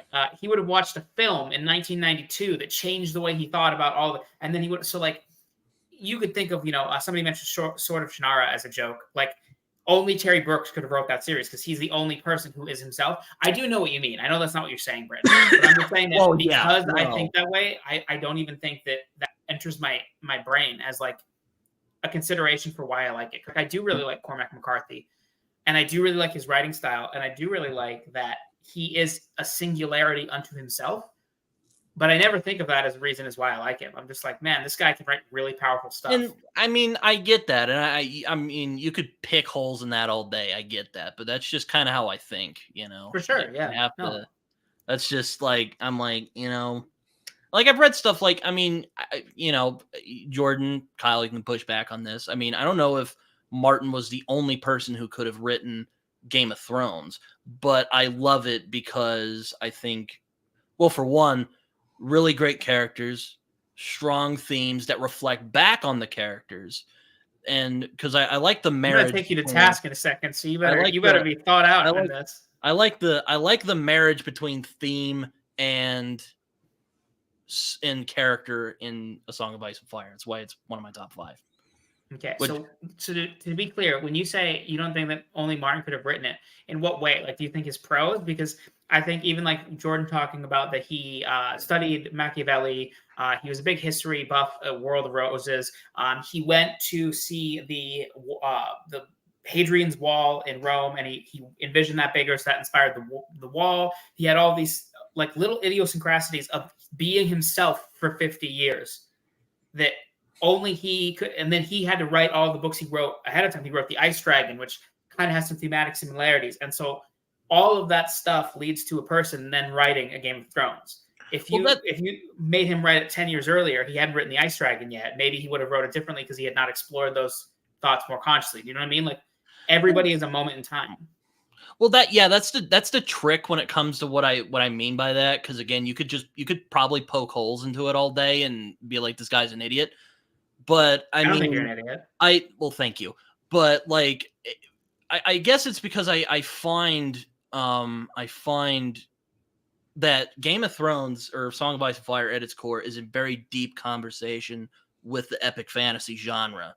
And I mean, you don't have to read those books with that in mind, but like when I read it, I think of that in mind. It's like, oh, he's commenting on this, he's commenting on that, while still creating his own vision from that, So, and don't get me wrong, I still love A Song of Ice and Fire. I think it gets misunderstood because of how popular it is. That's anything popular. There's that old Emerson quote I could bring up, and it's the same thing with Game of Thrones. Because a lot of people, I think, get mixed up on the outer. It's actually something I'd like to talk with Jordan about, because I know he has a lot of really interesting opinions on Game of Thrones, because I watched his Storm of Swords, and I'm like, wow, he's really speaking to the choir here. Because it's interesting, Britton, and this will like offend everyone who likes Robert Jordan, but I tried to like Robert Jordan. I wanted to like him. I really wanted to like him. I was into it. Did you DNF or did you finish?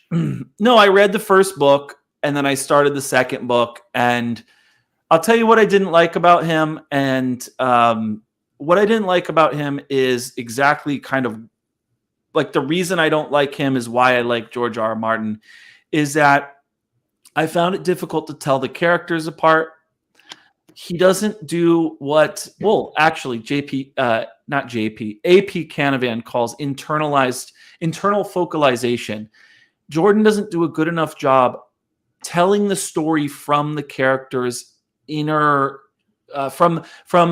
giving us the subjective quality of experience of the characters, meaning we don't get that sense of qualia with Robert Jordan. I always feel like I'm in an RPG game. I'm looking down in this aerial sense. There's this very like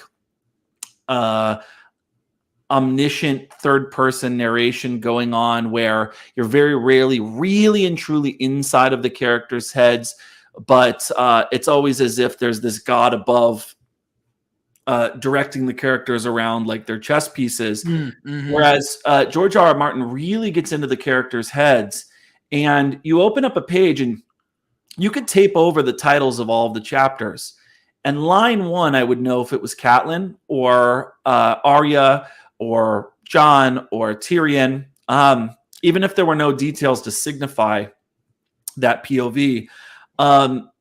Martin is just really good at slipping into the skin of different characters like a chameleon. Yeah, I would agree with that. Authentically rendering what it's like, to use Thomas Nagel's language, what it is like to be that person. And the story is told from their perspective.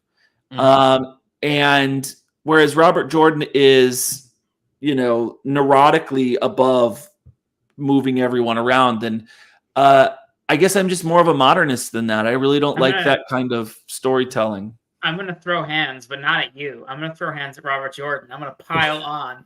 I don't agree with you. But the reason I don't agree with you is because I think he does do POV. But the problem is he thinks all men don't know how to talk to all women, and all women think all men are stupid. You can tell the male characters apart. I'm impressed. You must have a greater level of subtlety and nuance and sensitivity than I do. For sure.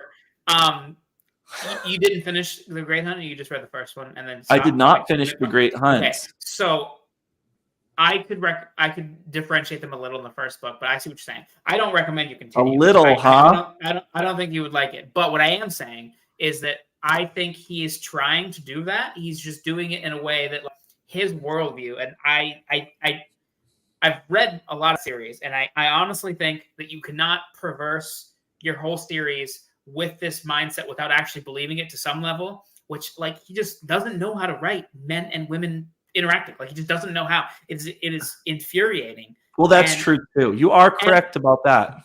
But it drives me crazy because I disagree that what you're saying, that he doesn't know how, that he doesn't do it through the character's lens. I do think as the series goes on, he does get better at doing viewpoints that feel like those characters. But the rub is it's hard to tell because they all use the same phrases.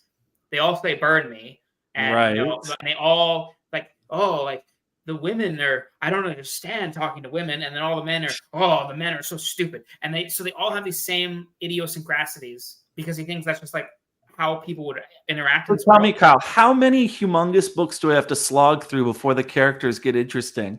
12. That's my honest answer. 12. Do you know that I skipped a bunch? Is this lore that you're aware of? Oh, I was not aware of that history. So I read the first one. So I read the first one, thought it was okay. Read the second one. I maintain the second one's really good. I did like the second one. Third one, did not like. Fourth one's the one that everybody's like, this book is going to change it. I thought it was good. Like, it was fine. Read the fifth one and hated it. And I was like, you know what? I'm done with this. I can't stand this. But I had bought all 14 at that time. So I was gonna get rid of them. And Brandon Sanderson's my favorite author. And so I was getting rid of them. And I looked at, 12 to 14. And I was like, but it's Sanderson. And I was like, well, I'll just try the prologue of 12 and see if I like the prologue better, like the writing style better. And if I do like it, then I will just like slowly continue and eventually get to these books, but just like take my time with it. And I read the prologue to book 12. So I skipped 6 through 11. And the prologue of 12 is incredible. I loved it. So then I was like, that was a fire prologue. So then I read the next chapter, and the whole book was just good. It was just extremely good the whole time. And I love that book. Book 12, I have like no problems with. Like, I just think it's phenomenal.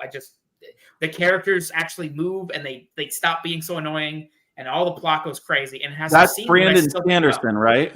Yeah. So some of Robert Jordan would have written some of it. We don't know what parts, but Brandon Sanderson just, I don't know. And I know that he's my favorite author. So there is already. So it sounds like you like Brandon Sanderson's writing.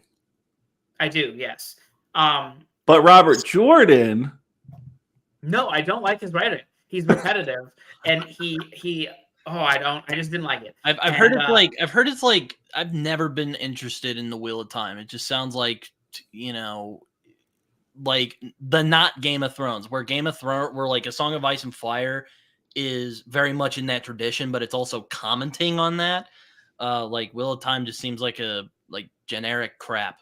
And that just disagree entirely. The first book is it definitely seems that way. I've not read it. You can try and convert me if you want. Listen, I have no interest in converting anybody, but I do think it's important to hate things accurately. So I don't think the Wheel of Time is the know all be all, but I don't think it's generic. I think the character arcs over time are incredible. I think there's some really, really cool plot stuff happening.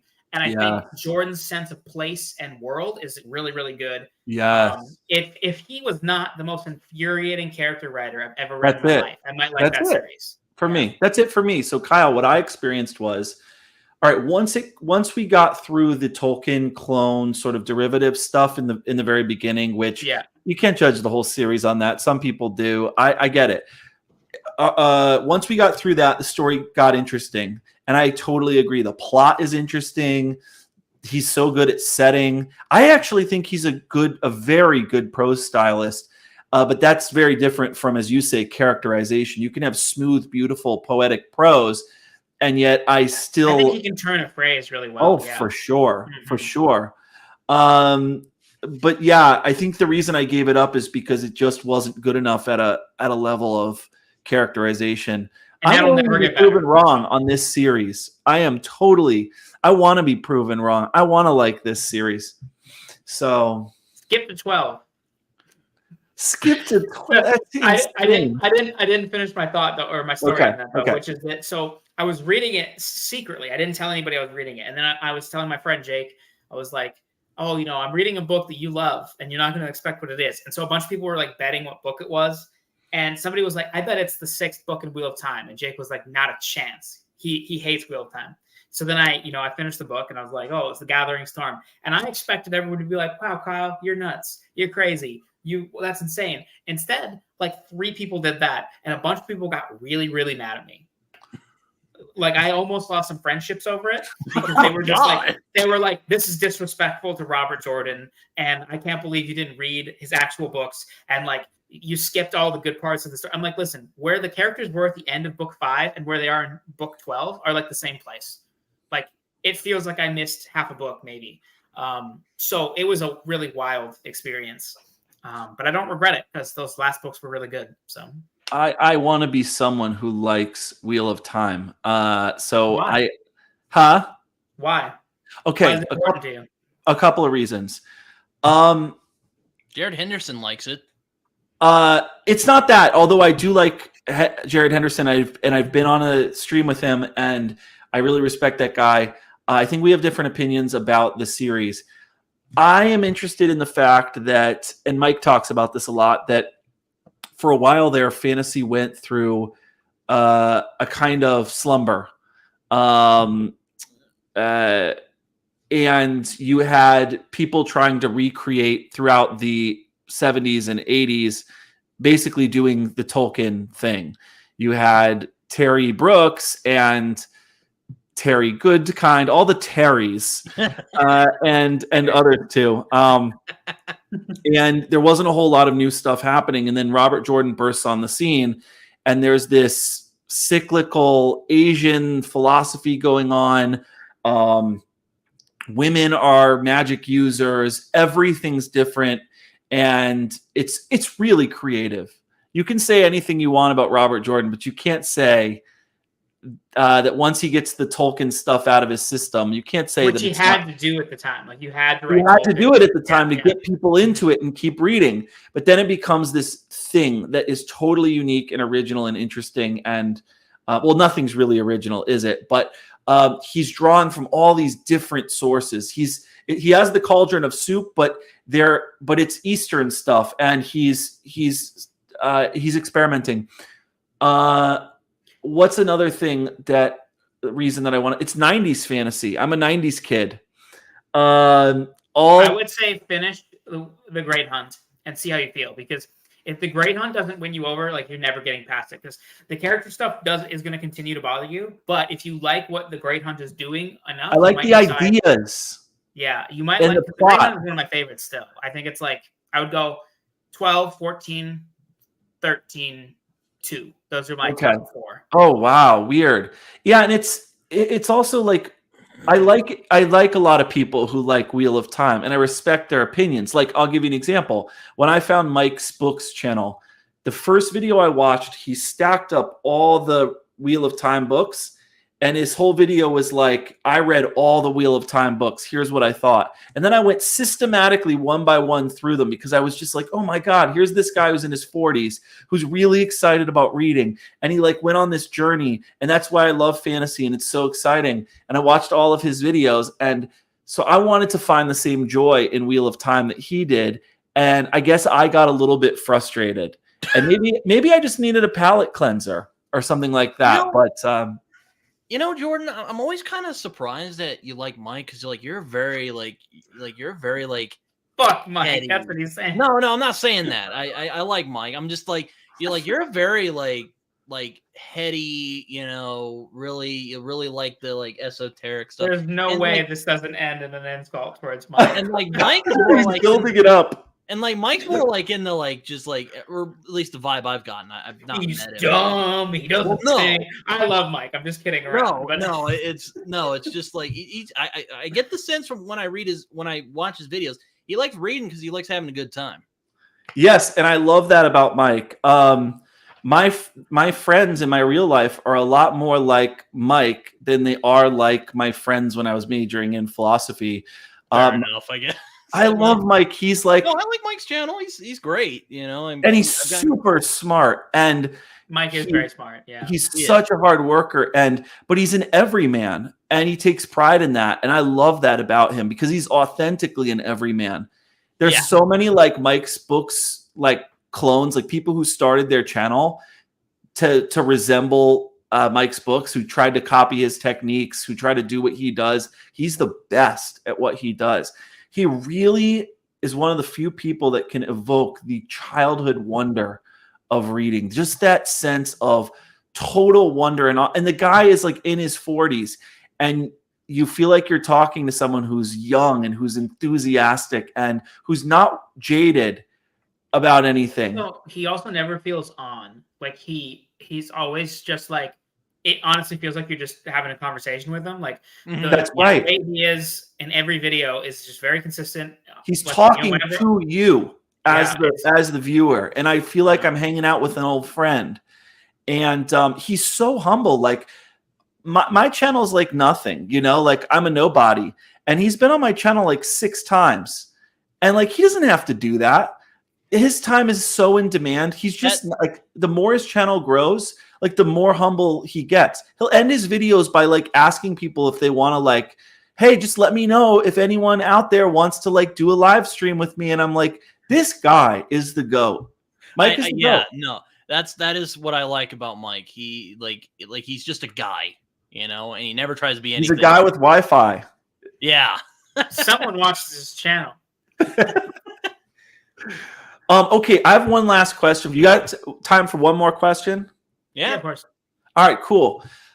So I wanted to ask you guys about this trend that we're seeing and I know that Patrick just made a video about this, and Joanna and Tori made a video about this, and Library of a Viking made a video about this. Ooh, I think this I know trend we're seeing, yes, Britton, of publishers being less interested in publishing epic fantasy. I'm seeing, again, these videos pop up daily of booktubers who are noticing this and complaining that the industry is prioritizing cozy fantasy and romantasy at 100,000 words or less over epic fantasy. And as someone who is myself, I'm going through the process of trying to get my fantasy novel published. I can tell you this is absolutely 100% true. My wife and I have been doing Query Tracker. We actually wrote our fantasy novel together. It's like book 1 in a series. And cool. Yeah, and we've been working. I heard you read the first chapter. I liked it. Thanks, man. I really appreciate it. It's like if Lord of the Rings was set in like the world of Plato's Republic. So it's like it's the politics of Plato's Republic, but it's epic fantasy within that context. And this trend, this is real. This is happening. That's what they're looking for. We've been rejected by like pretty much every agent except for Matt Bialer, who is Pat Rothfuss's agent. He asked for a full manuscript after reading the early chapters. Very cool. It is very cool, but he's the only one who's remotely interested in it. And I'm using AP Canavan as an editor, and we're going to resubmit to Matt because Matt asked for a resubmission. He read the whole thing. He said he didn't start getting interested in it until like it really gripped him starting at like page 300. And he said it's good, but not great. There are all these problems with it. There are things over here that are really good. There are things over here that are like, this is a slog. So we spent like really good feedback. You didn't have to do all that. Oh, I know. We spent like a year and a half making all the changes, and then we hired AP to like try to make it perfect. And then we emailed him and we said, we're going to resubmit this to you, but we want to have a developmental editor work on it first. So we're waiting on AP to get back to us. Then we're going to send it back to him, and we'll see if he's like loving it now or like still feels the same about it. But like, I love epic fantasy, and I know this trend is happening because we're seeing it on Query Tracker.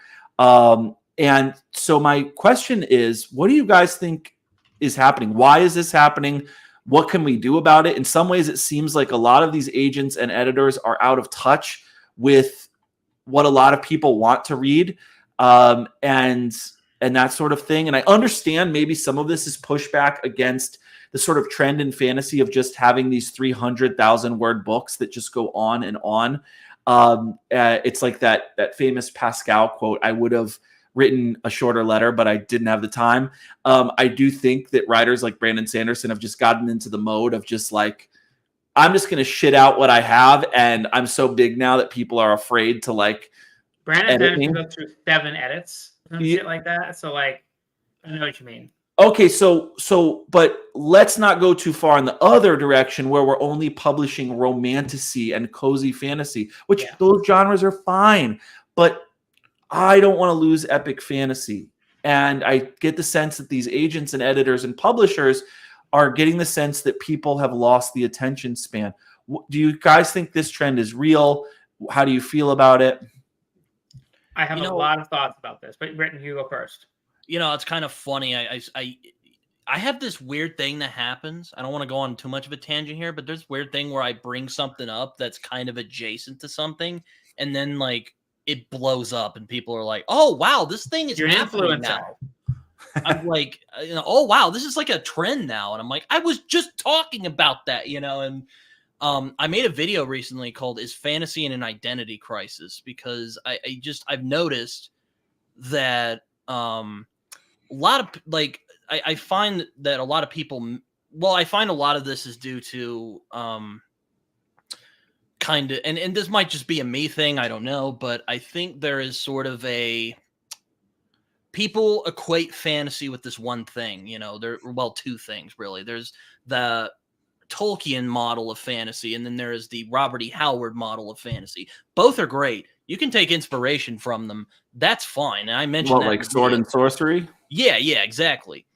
And, novel I'm writing now, I mean, I would probably call it, or the one I completed, I would probably call it Sword and Flintlock, but, I digress. And I'm like, there's so many different traditions you can do. There's so many different mythologies you can play with. There's so many toys out there, and people are just not doing it. Like, I'll read something like Black Leopard, Red Wolf, or Perdido Street Station, and I'll think, man, why aren't more people writing like that? And that's kind of what inspired that video. And I got a lot of interesting comments. And hey, you can go check it out if it's probably not below on the comments. But it's funny they brought that up because I've noticed, like, are we stuck in the Howard and Tolkien model of fantasy? Are people just, and then I hear people saying like Martin and like Joe Abercrombie are like the, like big two. And I'm like, you are completely ignoring all of this other fantasy that they were inspired by, that they were touched by when you say that. Like, it's like Kyle said earlier. Like, if you're gonna like something, get it right. I'm gonna use the inverse of that. I hope that makes sense, but it's just kind of Yeah. But I'm like, all right. I'm like, okay, I was tapping onto something because now everyone's talking about. I mean, not what I was talking about specifically, but okay, people agree. We're kind of stuck at the moment. Yeah, well, I've noticed, Britton, to your point, and then we'll go to you, Kyle, that there has been a backlash to it. I think that these agents and editors and publishers thought, okay, we're going to do this because this is the wave of the future. People just don't have the attention spans for these really, what is it, Patrick calls them, chonky doorstopper novels, where it's Tad Williams going really, really slowly. I love Tad Williams, but it's like people are upset actually, and they're pushing back, and people are turning to, like, if you want to push people over to indie fantasy, which I think is fine and a good thing, and I think that's natural, you're going to push them even quicker if you're going to stop publishing epic fantasy. People are going to turn to indie authors. If the only way to go is self-publishing, is indie publishing, I'm like that. Then I'm going to read indie because I like epic fantasy. I don't want that to go away. So what do you think about that, Kyle? So I really try to take in as many factors as possible when I think about things like this. A lot of people are reactionary about it, and I understand. Right here. I think that, well, your livelihood is tied to it. So you have emotions invested in it that I don't. Do. So I would start with kvetching. I'm being emotional. No, that's okay. It's like that I would Always say Sunny episode. Yeah. The first I would say is that epic fantasy is a pretty small niche. Like, if you're looking at a sales number, it is a niche. And you get the outliers, you get Martin, you get Real Time. But for the most part, it is much less selling, and they tend to be bigger. So just from a pure economic standpoint, it is going to be something that publishers are wary of. I think that has always been true. I think the difference is they used to let people cook a little bit more. Robert Jordan was not a bestseller from Eye of the World, but he got to the point where he was a bestseller. And I think that they are not as willing to take that chance on new authors anymore, which I think hurts epic fantasy, because if you want to take a 400-page novel versus an 800-page novel, and they're both untested, what is going to cost you less to give them that chance? And the answer is always going to be the 400-page novel. That doesn't mean it's better. You have to get somebody who really believes in the 800-page novel to take a chance on it. And I don't think it has to be an epic fantasy. I just think it has to be a longer book, and that just happens to be one of the things that is usually epic fantasy. Well, I like before you move on to that, I love your point. I think it's accurate. With all of my kvetching out of the way, I totally agree with the economic points you're making. It is about scarcity and demand, and that sort of thing at the end of the day. But my point is that I really do believe that I think people want more of Pat Rothfuss's Name of the Wind. And I think that, like, there's a hunger for that. So, like, you're right, it is pretty niche, but I felt like, and again, he stopped writing. I don't even know what he's up to. The former writer, Patrick Rothfuss. What he's doing. But there's a sense in which people don't even know what they want. And you can perform a paradigm shift. When you have someone like Pat Rothfuss burst onto the scene, you get a paradigm shift. Part of this is how Christopher Rocchio becomes successful, is in a good way. I love Christopher. He's one of my good friends, piggybacking off of Name of the Wind. Luck as well, but I don't want to interrupt you, Jordan. No, that's all I really wanted to say, is that you can lead too. They say this is true of like really visionary leaders, is that they create entirely new paradigms. They change the game, and people will follow that. I do think that's what happened with Name of the Wind. Yeah.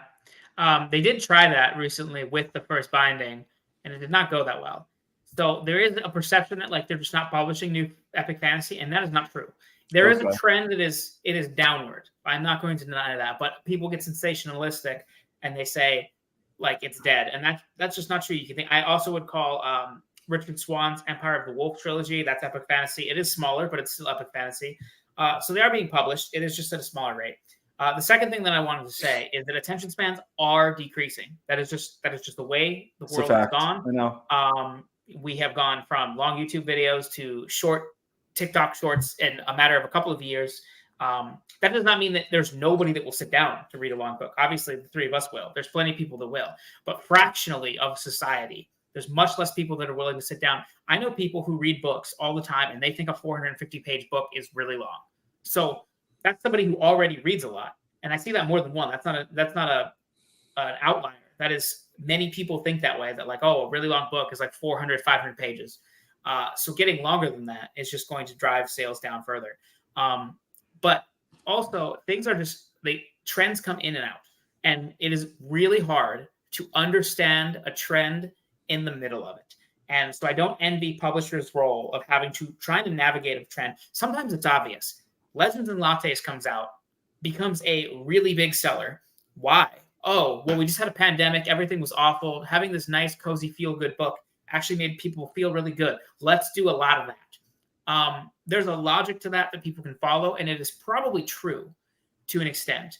And so, obviously, the increase of cozy fantasy is going to become a big thing. Romantasy took longer to become a juggernaut. It's been around for a little while. I didn't even hear the term romantasy until like maybe 2 years ago, but the genre itself has been there. But at a certain point, you realize Sarah J. Maas has been building this audience up and up and up to a point that she's a juggernaut. So it's like, okay, people clearly want this. So then it becomes a reactionary thing where they are going to publish more of that because they think that's what's going to work. And it's always reactionary because they are all profit-driven and they're all scared. And they all, want to not lose their jobs. And the way to not lose their jobs is to find the new Sarah J. Maas and to find the new Travis Baldree. And I have sympathy and understanding of the way the system works. Whether or not I agree with it is different, but that is just the nuts and bolts of it. And in 5-10 years, we can maybe look back and say, oh, epic fantasy had a bit of a dip, but it's back now. Do I think they're never going to publish another Robert Jordan? I mean, maybe not, but the likelihood is there will be another Brandon Sanderson that releases really long books that people are bestsellers. Brandon will get old. He will stop releasing as many books. He will die. And then what happens then? We just no longer have epic fantasy as a genre? I don't think that's the case. So I do think people are panicking prematurely. But for your case, I mean, you want to publish a book. That is an immediate thing, and that can be really scary. So I understand why that would be frustrating for someone in your position. I more question the consumers that are freaking out, being like, oh my God, epic fantasy is going to, it's going to be fine. It's going to be fine. I guess I just worry that the Steven Ericksons of the world, the R. Scott Bakers of the world. I asked Christopher Rocchio once, do you think when the next Gene Wolfe comes along that he'll even get noticed? Are these even Cormac McCarthy for that matter? Right. I totally agree. That's a different conversation. And that's way scarier to me. I just worry about, and this isn't just like me shitting on the industry or whatever, oh, these Philistines working at Ace or whatever. Yeah, that's not. They'll watch this video and be like, "Oh, we ain't taking this guy now. Screw this guy." Whatever. I'm gonna speak my mind, and and have you not spoken your mind? That can't be helped, Britton. To quote Rob Stark, when have you not spoken your mind? Yeah, I guess I really care about literary fantasy, and I don't want that stuff to go away. And some of the stuff I'm seeing, I know I sound really cynical and negative, but I just hope that we aren't worried. I guess, I hope that we're not losing, or we're not overlooking the next Joe Abercrombie, the next great, because it takes a little while to get into it sometimes, because it's a little dense. To understand Gene Wolfe, you have to read him 3 times. And so I hope that folks, and I'm not saying I'm anywhere near in the league of those geniuses. I'm just a peon. I'm actually thinking about the health of the genre overall. And the experience that I did have with publishing was immediate rejection. You could see it. We can actually see it on Query Tracker. They weren't even reading our query letter. They were just looking at the word count, which is over 200,000 words, and they were just immediately hitting reject. That sucks. That's terrible. You can actually see them go through their list. And Nikki would text me and she would say like, oh, there's an agent that's about to either accept or reject us. And it was just immediate down the line rejection because of the word count. But those are just my sour grapes, guys. I think that's terrible. Like again, all the things that I said remain true, but also there's the other side of it of like, if you aren't even giving people the chance, like Patrick Rothfuss would have been denied in this system. So then he was the major bestseller that inspired the next gen. Like, because you can't even just think about it as only the commodity of that author. That is a short view that Hollywood and publishers have always taken. You also need the art that is going to inspire the next generation of people to pick up the pen, or you need the Scorsese's to inspire the next round of filmmakers to then make more movies. And like that has to be self-perpetuating. You know, I love the Fast and Furious movies. I think they're fun. Do you? I do. Yeah, I think they're ridiculous in all the right ways. But I don't foresee very many people sitting there and watching Vin Diesel pull a car with one arm and pull a car on another arm and be like, I need to make cinema. I'm sure there's a couple, but largely, I don't think they're getting inspired by that. I think they're getting inspired by Gangs of New York and the Green Mile, and you know, movies that moved them. And they're like, I want to make this. And so if you don't, I know I switched to movies, but it's just a better way to illustrate my point. If you don't allow people the space to be inspired, then you are stifling that whole market. And I think that publishers are getting a little too scared and not allowing their next artist to shine. Well, you're a good man and a very sympathetic listener, Kyle. I appreciate that. Guys, it's been a pleasure. I should go. This room is so hot and sweaty. It's actually hot out here. And it is I'm totally glad we managed to get together, Jordan. Yeah, me too. Great. Me too. This was so great, guys. Thanks for being on this program. Let's do something again at some point, because that was just a boatload of fun. And thanks again. Thanks everyone at home for watching and listening. And until next time, happy reading, guys. Happy reading. Woo! Bye, everybody. Bye.